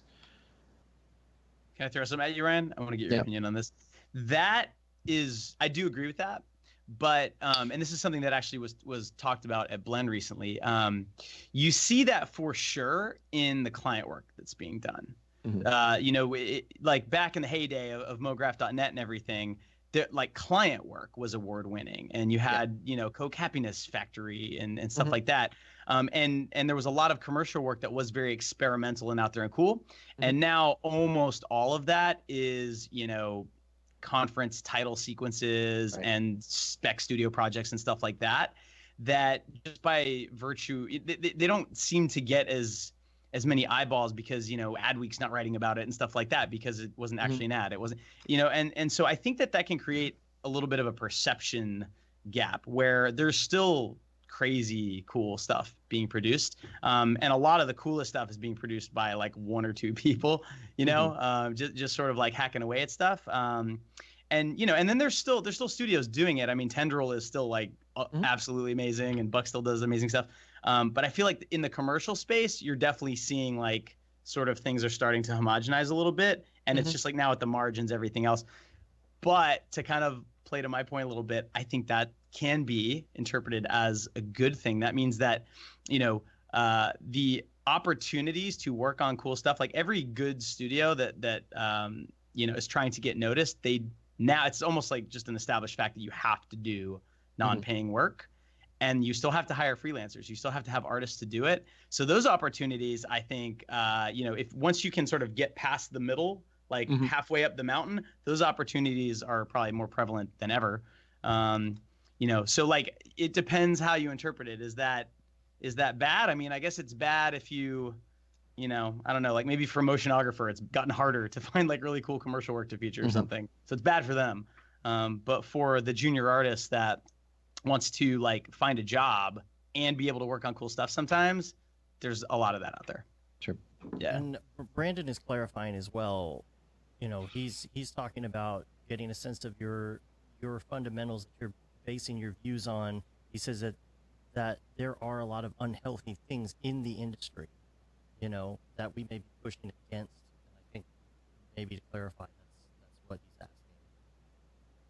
Like what? Like what are the unhealthy things in our unhealthy things in our industry should we be pushing against? For one, not asking the negative what if. I think that's a good one. But what would some other things? My biggest one, honestly, and I'll say this every time, we need more people that don't look like Joey and I in the industry. Yeah. 150%. We need more women, and we need more people of not the same economic background making their way into leadership positions in the industry, flat out. And that's on all of us. The industry will change, and you'll see more voice and more difference and more pushing back when the people we're pitching to are starting to change. Honestly, like 3 years ago into the room with some clients that I'm still working with now, the room has changed, the temperature has changed, and our industry is not changing. And that's a big problem. And that happens at school, that happens at the entry point into the industry, it happens at the senior levels for who has a voice in the room directing, and then pulling all the way up to ownership. That's a huge problem. I thought you were gonna say male pattern baldness, but I was waiting for it. Yeah, there'll be a pill for that sooner or later. Someday. CRISPR, hang tight. Yeah, right. I'm ready. Let's do it. Let's go to Adam Elder's question. His topic is about subcategorizing what we do. He said, should we start using classifications that aren't tied to a specific tool set? With the wide variances of art styles, niches, specialties, mediums, and the unique needs of service industries, using a catch-all name like just Mograph, you know, or motion graphic artists as a title, you know, is it time that we subcategorize this, or does it even matter? Is that the name? I know when I think Mograph, like motion graphics, and then I hear the term motion design, I kind of get a different vibe in my head. You know, is this something that is going to get so big that we need to start subcategorizing? I think it already is, you know? Yeah, I think like, it does it. there's already people that call themselves interaction designers, right? That are doing UX prototyping in After Effects. And it's motion design. It's the same software. It's the same animation principles. It's all of that. It's just for a different application. And so it's already happening. Motion designers who work primarily in 3D, sometimes you go to their portfolio, it says 3D artist, doesn't say motion designer. To me, it's always about who's your client and who are you talking to. If who you're talking to are studios and you say motion designer, they know what that means. If who you're talking to are, sports brands and you want to work on marketing videos for them, maybe motion designer is not the best term, right? Maybe there's something else that makes more sense. If you know that they have a motion design department that needs animators, maybe you say animator. And so I think it's kind of the same philosophy that marketing companies have now, where you sort of micro target. You don't say the same thing to everybody. I think that's useful in motion design. I did this article a while back, not the article, not that one, but a different article on motionographer, and I got a bunch of sort of quotes from people about their industries, and Adam Plouffe actually said something really I thought was profound. He said, motion design isn't like a thing you do, it's a set of tools you possess, and you can deploy those however you want to. And I think if you have that mentality, you say, oh, I know motion design, but I'm actually a UX interaction designer. Right. Yeah. Yeah. That's what he elaborated on in there a little bit, because when it comes to people who are hiring, sometimes it's hard for certain people to even, some companies don't even know what they need, Right. And so when it comes to somebody hiring, what do they need to be more specific on what they're asking for, and saying, oh, I need UI done, let me call a motion graphics artist. Yeah, I think that ends up taking care of itself, right? Like, we're a nascent industry. We're 20, 30 years as a thing that has a name. I feel like motion design exists for universities to have a department to have an overpriced kind of education, right? But the film industry, right? People, writers, cinematographers, directors, producers all go to film school, right? And they may say they work in the film industry, but when you ask them what they do, they don't say, I'm a film worker. They say, I write scripts, right? They say, I'm a best boy, I'm a grip, I'm a DP, right? Like, it's just a case of like us figuring out how to explain it. And like Joey said, 90% of our job most of the time, if you're speaking to clients, is knowing your audience, right? So you need to know who you're talking to and what they need. I don't even know how many demo reviews I've done over the last 2 years since I started doing open office hours. And that's probably the first thing we say is, as soon as somebody has a title card, if it says their name and 2019 and reel, that's where we stop. I'm like, why are you taking the most important part of your reel that it introduces what you do to someone? And then the first thing they say is like, well, I'll just put motion designer. I'm like, so then who are you going to tell that you're a motion designer? Should you tell them you're an After Effects generalist? Should they tell them you're an illustrator? We have a weird tendency to just put the umbrella on top of it and not explain who we are and what we do. So yeah, I don't know. I feel like it's an overarching title that can get specific when you need it to. All right, well, let's move on to Mark Cernosia's question. We're going to get into the online school topic a little bit here. Right. We talked about it with Brandon a little bit. So we'll talk about a bunch of that here. First of all, let me read the question.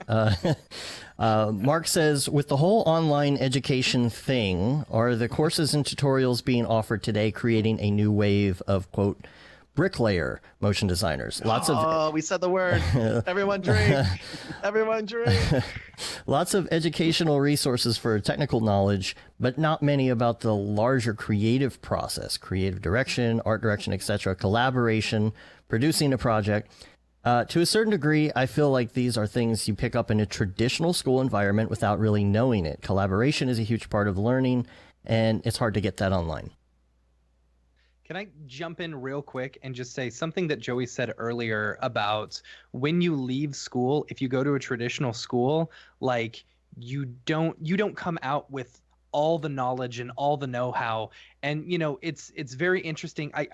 For me, after I got out of college, I was amazed when I went to go work at a studio and saw some of the higher ups still looking at YouTube videos. Mm-hmm. That was amazing to me. I was like, wait, so you didn't learn it all in college? So this is okay for us to do, to actually look at these YouTube and not know everything there is to know? I don't know. I think that's a very interesting point. Yeah. All right. Who wants to go first? All right, Mr. Joe, do you want to go first, or you want me to go first? Here, let me tee it up for you. Okay. I'll throw you softball. So the way that I talk about the online versus brick and mortar thing, right? I almost said bricklayer. Now it's like Freudian in my head, right? Okay, so my main sort of gripe against the brick and mortar thing is the cost, and the cost has gotten so high that I don't think it justifies any of the benefits. There are real benefits to being in a room with other people that are very unlike you, and maybe you traveled across the country and you're on your own there's all these things that are clearly good experiences to have, but the price tag has gotten so ridiculous that I think it just counterbalances all of that. And if you're in the situation where you're very fortunate, you have the money, you can just pay the price tag and have no debt, or you get scholarships, cool. Then you can go and you can have this amazing experience with no downside. That is not most art students, at least in the United States. So that has not changed. My positioning on that probably never will change, maybe unless Bernie Sanders gets elected or something. Now to the point of online schools not being able to teach you collaboration, that's not entirely true. In terms of not teaching you creative direction and art direction, that's definitely not true. We have classes that are very focused on art direction and creative thinking, conceptual thinking. Mograph Mentor is another option that's probably even more geared towards that. If you listen to what Chris says on his YouTube channel and in his podcast, I mean, he talks about it constantly. Just because he doesn't charge you for that doesn't mean you're not actually learning that stuff. I'll leave this hanging for him. I guarantee he gets emails from people all the time saying, I learned more from that YouTube video than I have in college, right? I'm sure that happens.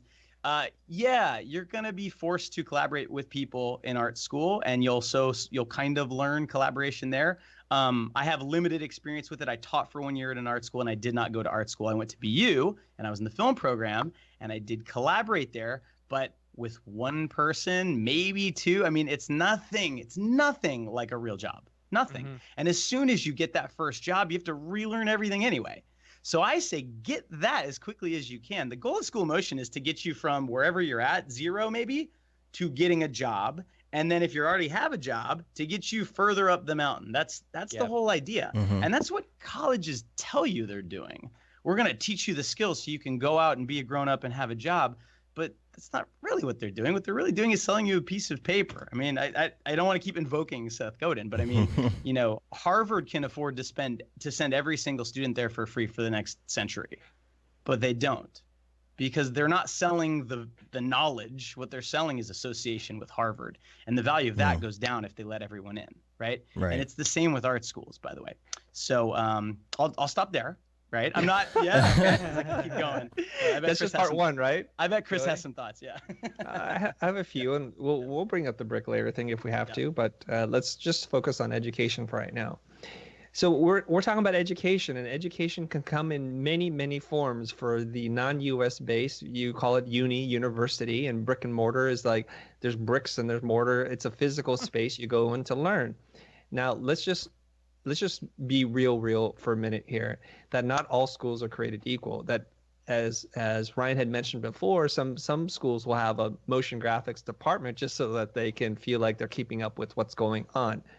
If we accept another truth, which is this, is that there are very few people who are actually very good at the craft of motion graphics that actually want to teach, that are good teachers. So who's teaching this stuff now? Now you have professional teachers, academics, people who may have read the book minutes before you did, and that's not a horrible thing. So now we're in a program and we're sold a bill of goods, and I think we do the best job of selling it to ourselves to say, if I go to the school, if I'm a good student, if Johnny shows up, if Mary shows up every single day, I'm going to have a guaranteed career. I'm going to make $100,000 and then this path. I'm going to learn how to collaborate. I'm going to learn how to art direct and come up with creative ideas, conceptual thinking. Then you've lied to yourself. I think a lot of this has to do with personal responsibility and taking accountability for what it is that you learn and how you move through the world. Whether you do it through a 4-year program, a 2-year program, or no program at all, that's entirely up to you. Because this is like the difference between reality and fantasy. You buy into this thing thinking, I switched my brain off. I'm going to go to school and I'm going to learn all these things. Now, unlike Joey, I actually did go to a private design school, and I actually did teach there for 15 years. The things that you're talking about wanting to learn that you think is exclusive to a university model versus an online school, most of it is not real. Most of what you were talking about, you learn on the job. So school, online or physical school, is just to get you good enough to get you considered for a job. My first job out of school was to work in an ad agency, and I had to collaborate with another human being. I found the process extremely awkward. I was super self-conscious because I had actually never worked with another person in a way that we had to share ownership of a project before. And it dawned on me at that moment, having spent a lot of money and time in school, that very little of this was preparing me for the real world. So you're totally mistaken if you think once you get that degree and you get the job that the learning has stopped. It's just the beginning, and it should never end if you want to continue to grow and progress. Okay. Now, I think the bricklayer thing, I'll just leave it there for now unless somebody wants to directly ask me about that comment. Otherwise, I'm going to leave it alone. Ryan? And this could go forever. My whole point about online versus like brick and mortar, outside of the fact that I think most brick and mortar are uniquely not positioned well to train people in this industry, is that this conversation always becomes a very North American centric point of view. In my time at Mograph Mentor, I think the thing that was really, really illuminating was there are a lot of people that desperately want to be a part of this industry that are looking for a curated personal mentorship or / hero, sorry, Chris, point of view that is not possible no matter what. Like if you're in places in Africa, if you're in certain places in Southeast Asia, there's no chance that you're going to be able to get a Goblins level or SVA or Art Center level education being taught by someone who's working in the industry. But these online schools do allow for that opportunity at a very effective cost. That, yes, are they not getting everything that the kind of quality of life that you would get from being for 4 years at a university would provide you? Absolutely. But there are a lot of people. Most of my classes are built of 1 or 2 people in the States and a lot of people from all around the world at the same time talking to each other. There's a million other reasons to say yes or no to online versus brick and mortar, but for that alone, I feel like I'm at least thankful that online school opportunities exist. Preach. All right. And that's it. Anything else to add to that school conversation before we... Do you think we answered it? Well, that's the thing. I see some. There's- I see something going on in the chat bubble. It's kind of hard for me to read it, but I see Mark's kind of he's elaborating, and he said, he's curious if people are making worker bees. You know, yeah. Well, I think classes are worker bee teaching is a you more about euphemism for. Say it, Joey, Okay, so 2 things. One, no, I don't think that's what's happening. Because honestly, like, I mean, I can't speak for other online schools because I don't know their curriculum, or their intent. I'm pretty sure none of them are saying we're setting out to create an army of worker bees that will, basically be a button pushing After Effects monkey, so an art director can come in and tell them where the pixels should be. No one's trying to do that. And I think if you look at like online training specifically for motion design, 10 years ago, it was almost entirely software based, technique based. Here's how you do this, right? Here's how you make flames, and here's how you use the displacement map effect and stuff like that. None of our classes are like that. Sometimes they're marketed a little bit that way because like kind of as like a Trojan horse. Yeah. Because that is still what people, especially beginners, think they need to learn. And then as soon as they're in, we're like, and here is value structure, and here is how easing works, right? And so like, our goal, it's interesting. Like I remember when I was teaching at the brick and mortar school, the idea was that, we want people to sort of go into the industry and become art directors and creative directors, right? And I just want people to be happy, right? It's much simpler for me. I want our students to be what they want to be. If they want to be creative directors, taking school of motion classes might help them, but it's not going to make that happen. They're going to have to do a ton of work on their own, at their company, doing personal projects. and there's not a school that can give that to you. That's life. And so, I think that, like, when you're starting out, you go through a worker bee phase, and that's normal, and it's probably good. And I'm also not opposed to the idea of people paying their dues. I certainly paid mine, and I see people pay theirs, and I don't think there's anything wrong with it. So I think that, like, and I don't know where the question's coming from, if it's like a fear of we're oversaturating the market with people who know the software but have no desire to do the creative part, or don't even know that that's a thing. Yeah, that's not the case. That's not what I'm seeing, and that's certainly not the intent. Yeah, that's definitely been the reaction I've gotten. I've had people come at, I don't know why, as a representative of like this world of the School of Motions, the Mograph mentors, the futures, that there is a pushback from some people thinking like, oh man, you guys are ruining it because you're letting everybody in. You're going to oversaturate. Now what I do is going to be worth a lot less, because the barrier to entry was the tens of thousands of dollars a year, for your education, and that kept the tamp down on how many people could actually do it. And then that's an argument we talked about a little bit, but I won't stand by it all. That more people learning how to do this and entering in isn't the reason why you're not getting work right now.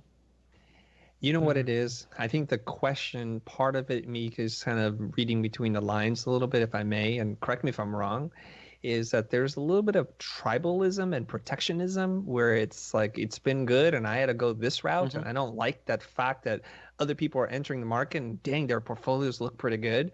So the way that we excuse ourselves, again, of personal responsibility, is to label them as, oh, they're just dumb worker bees and they don't have an ability to think. Well, no, they've learned, and I've taken Joey's class. It's incredible. And if he taught the same thing in a brick and mortar school, there would be zero difference here. We have to take things not on the platform which they're delivered on, but the quality of the content that's being taught. And I'm not going to get off a podcast without quoting Jim Rohn, so I'm just going to do it. All right. So don't wish for things to be easier. Wish for more skill. So when you're threatened by somebody, that's an alarm signal. Don't interpret that as a negative way to react, but say like, hey, there's an opportunity here for me to go and learn, so that there's more distance between me and the people I'm theoretically competing against. We'll get into that competitive mindset later, but really, if you're threatened by the robots, the AI, or this influx of new graduates, whether they're from an online school or from a traditional university, just realize, man, you got to sharpen your skills. You got to keep learning new things. Maybe this is the year that you crack open C4D and integrate 2D and 3D together, or maybe work on your cell animation skills, because that can't seem to be replaced by AI right now.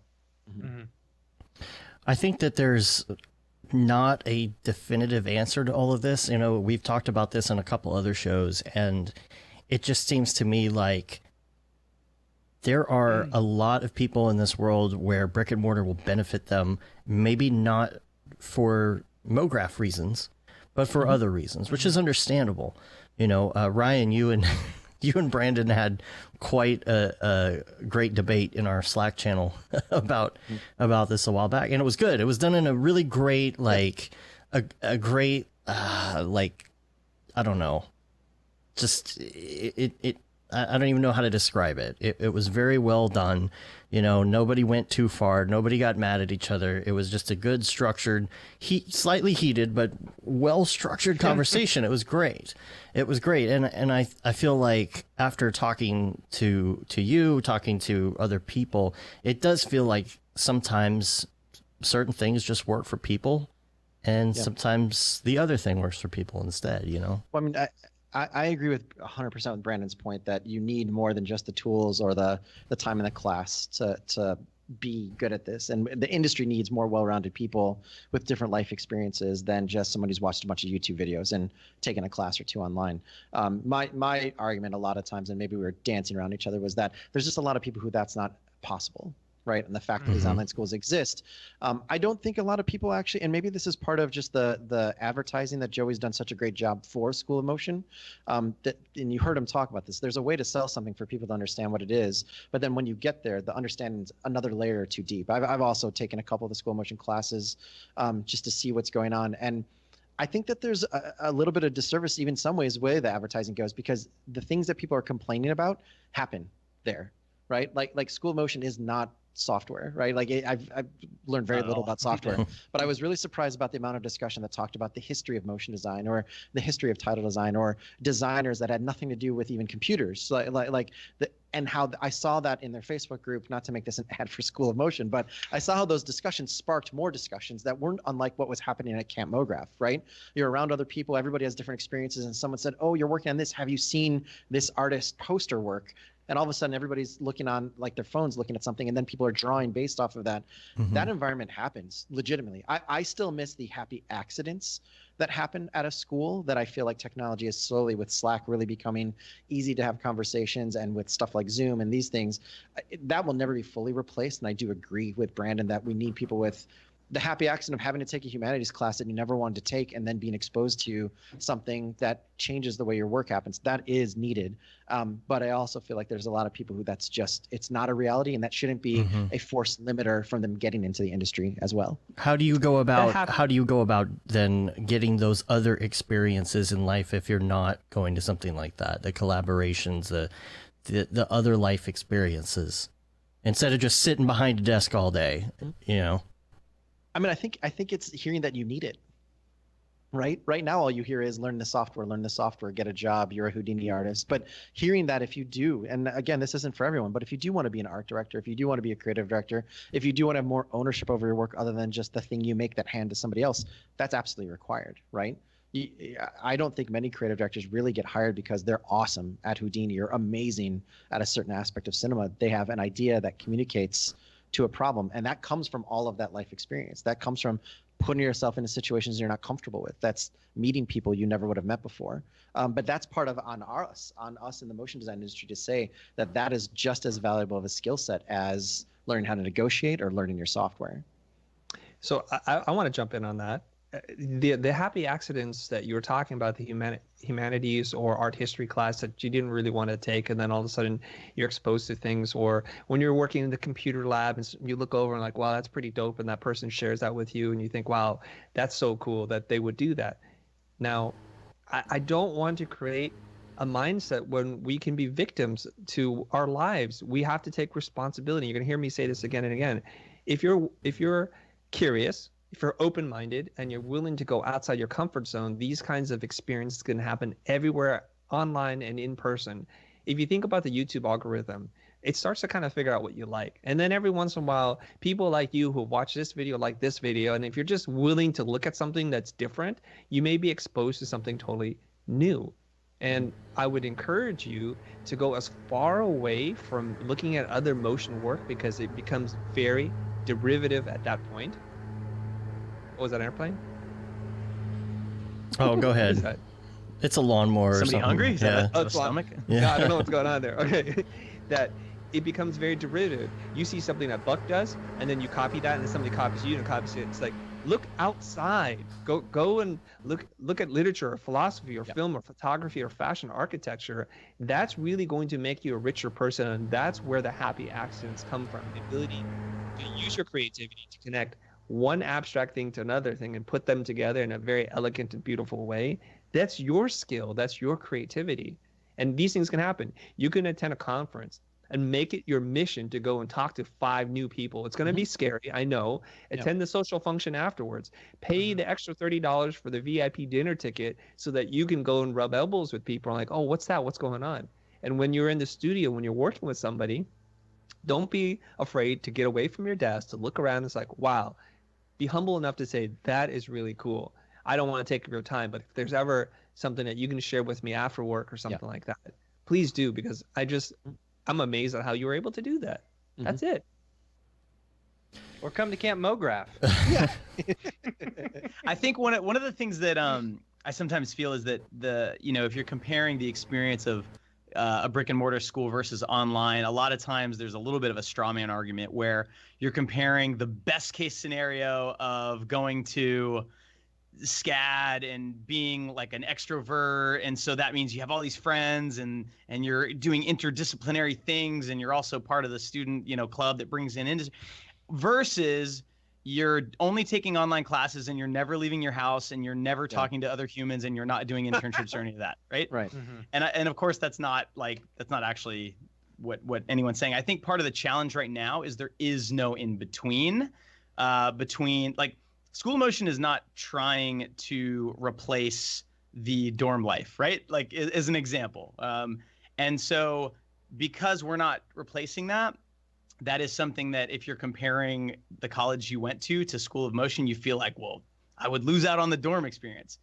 You would, but you also could go do something else that's similar. You could just move to a different city and go live in an apartment, like on a university campus, which a lot, like you're allowed to do. I mean, you can actually, this is interesting. A lot of people don't know this. You can go take any MIT class for free. You won't get a degree. I mean, like lots of colleges like audit classes for free.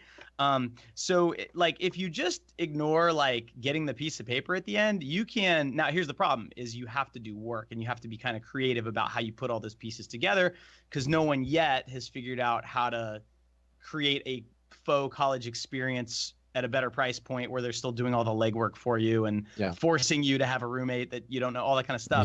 But if you just think about it for like 10 minutes, I think you can come up with analogs for all of these things. How could I have an 18-year-old have to grow up really quickly? All right, you're turned 18 and here's your 6-month notice, get out, right? I mean, like there's ways to do it that are not as easy and it's not a smooth runway. And maybe it's not for everybody, but I can tell you that if my daughter turns 18 and she's afraid to like go out on her own, I am not going to say, well, cool. So then just sign these papers. Don't read it. Don't worry about it. I know you don't know what an amortization table is.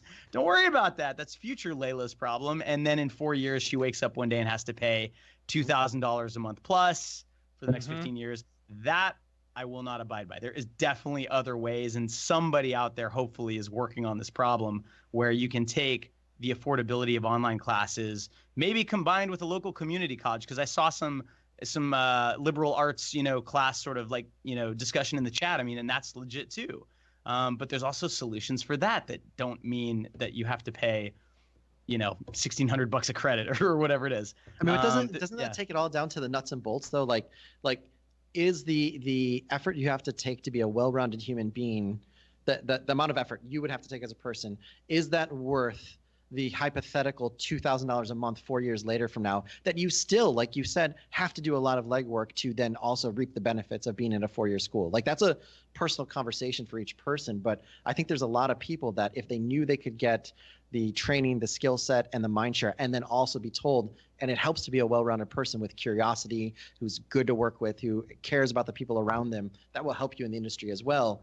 There's a lot of people where that's a very exciting possibility versus, I got to go to 4 years and then just have endless amount of debt afterwards. Right. Yeah. So I have some practical things that people who are listening to this could probably do. Make it a point to talk to 10 strangers a week. That could be your Uber driver, the person who's working behind the cashier, anybody, the flight attendant. Just talk to 10 strangers a week, become interested in people, and just listen. Don't talk about yourself. Just learn about people, and wonderful things can happen. The other thing is probably go on one of these art walks where you're bumping into galleries and you're just exploring things and just being open to what is out there. If you give that a shot, maybe that can help you. This is what we're talking about, like these moments in between the planned moments, that is where all the magic happens. The last tip I'll give you is this: everybody's got to eat.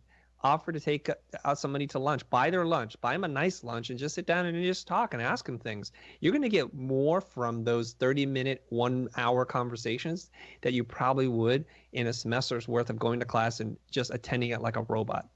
Yeah. I mean, I think those are awesome. I think what those all speak to is, and again, maybe it's just this obsession with the psychology of our industry, is that's allowing yourself, whether or not you tell yourself that or not, to think like an artist, to live like an artist, right? Like being an artist isn't just, okay, at 9 o'clock, I sat down on my computer and I took lunch at noon and then I finished at 5 and then I went home and I stopped being an artist and now I'm just whatever else I am.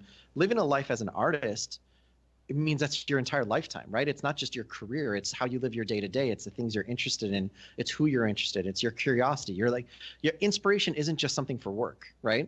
Like, I feel like there's something in the industry, and I've had people do these open office hours talks with me where they literally like, you know what? I'm not an artist. I'm not an artist. I'm a whatever word they may say afterwards. And it's almost like they're trying to talk them out of the fact that what they do day to day is create something out of nothing with someone's interpretation with a kind of desired response at the end.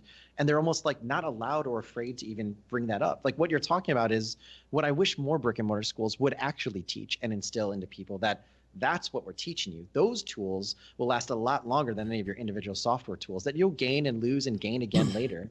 But to me, that I don't know why it's in the industry that not everybody feels like they have the capability or desire to be an artist when that's what they're being asked to do. And that's how you transcend becoming a bricklayer. Oh wow! Look at that. Put a I'm just button on messing it. around. I just trying to put that in there. Cherry on Good. top, right Good. there. And the sound effects just came in. There I'm we like, go. let's do this. That's actually a great segue into the next question. The thing about Camp Mograph was there was a lot of getting back to your artistic roots going on there, you know. And we have a question from Noah Wool. Hopefully I pronounced that correctly. And I'll read the first part, and then I'll kind of paraphrase the second part here. As Mograph matures and we're starting to get the business side sorted, how do we expand the art side? What are the ways we can do work that isn't just disposable advertising, but actually impacts culture? You know, as an analogy, he talks about illustrators, you know, doing free work or doing, you know, these pro bono videos to raise awareness of different topics, things like that. And just integrating more of that into a significant percentage of the work that you do. You know, it's not just because, you know, we produce these things for clients and, you know, here it is, and they put it out there and someone watches it for 30 seconds and it's gone. You know, what do we do if we want to have more of that cultured feel in our lives? What do we do to bring more of that into the industry, more into what we do on a day-to-day basis, and even into our non-work lives? I think the answer is you just do it. I mean, you know, I talked to G-Monk recently, and he said something like he consciously sets aside, I don't remember the exact numbers, like 40% of his work must be personal work, right? Like that's a hard, fast rule. And I know talking to Ash, it's kind of the same thing. You know, a lot, like all the best artists and studios sort of understand that. And you know, Erica Gorochow, she did the Dear Europe thing a few years back. She wasn't paid to do that. She just did it and just made it happen, right? Because it was a near and dear kind of thing for her. And so I think like the common thread there is you just have to do it and not try to get paid to do it. And then the ironic thing is that typically that leads to more paid work that is kind of like the thing you just did for free. And so it's kind of becomes this flywheel, this self-fulfilling prophecy. So I think that like there's, you know, some startup investment of time and sweat equity to maybe do the first couple ones of those and try to push them and market them. And you have to learn other skills to help promote your personal work.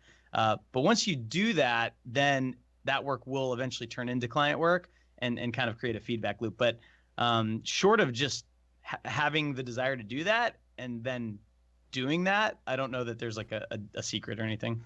Yeah.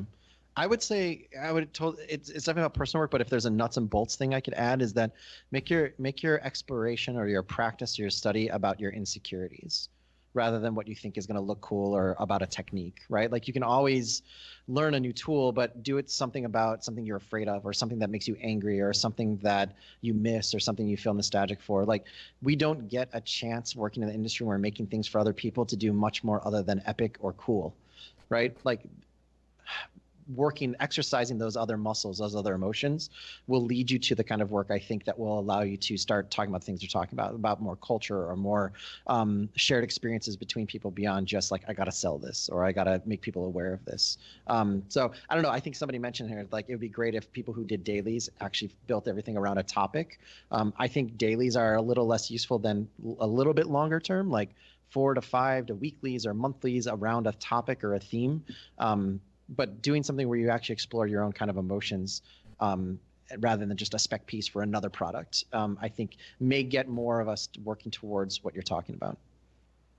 I think it's helpful to possibly reframe some of the thinking around this, which is, I want to ask you this question, is if you didn't have to work for a living, what would you do?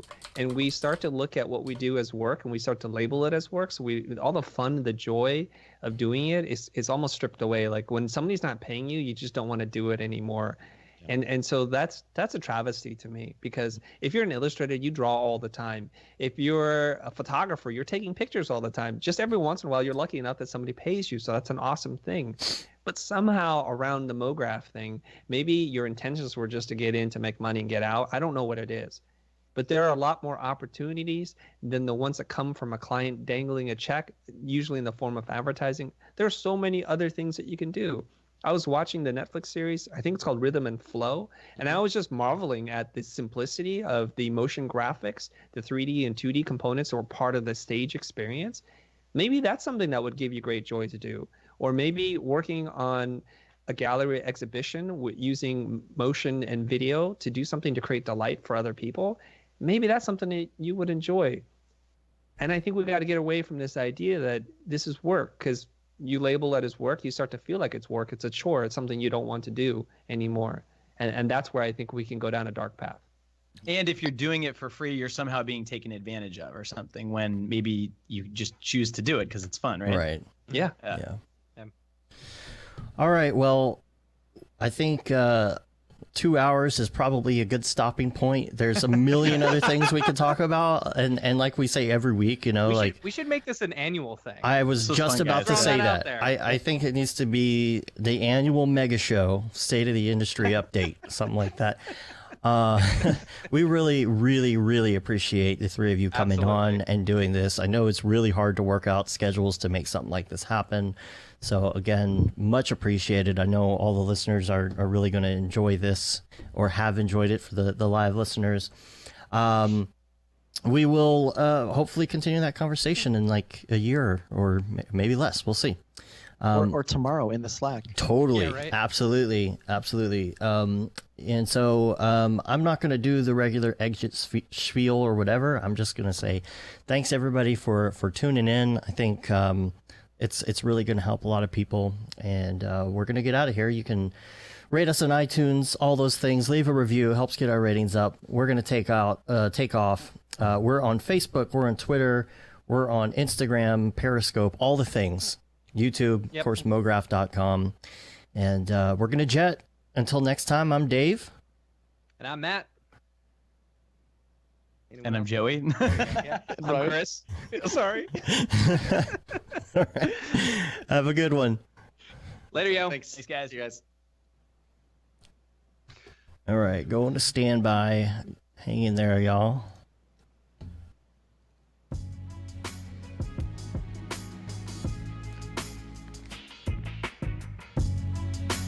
The least amount of work I've ever had to do on an episode. Well done.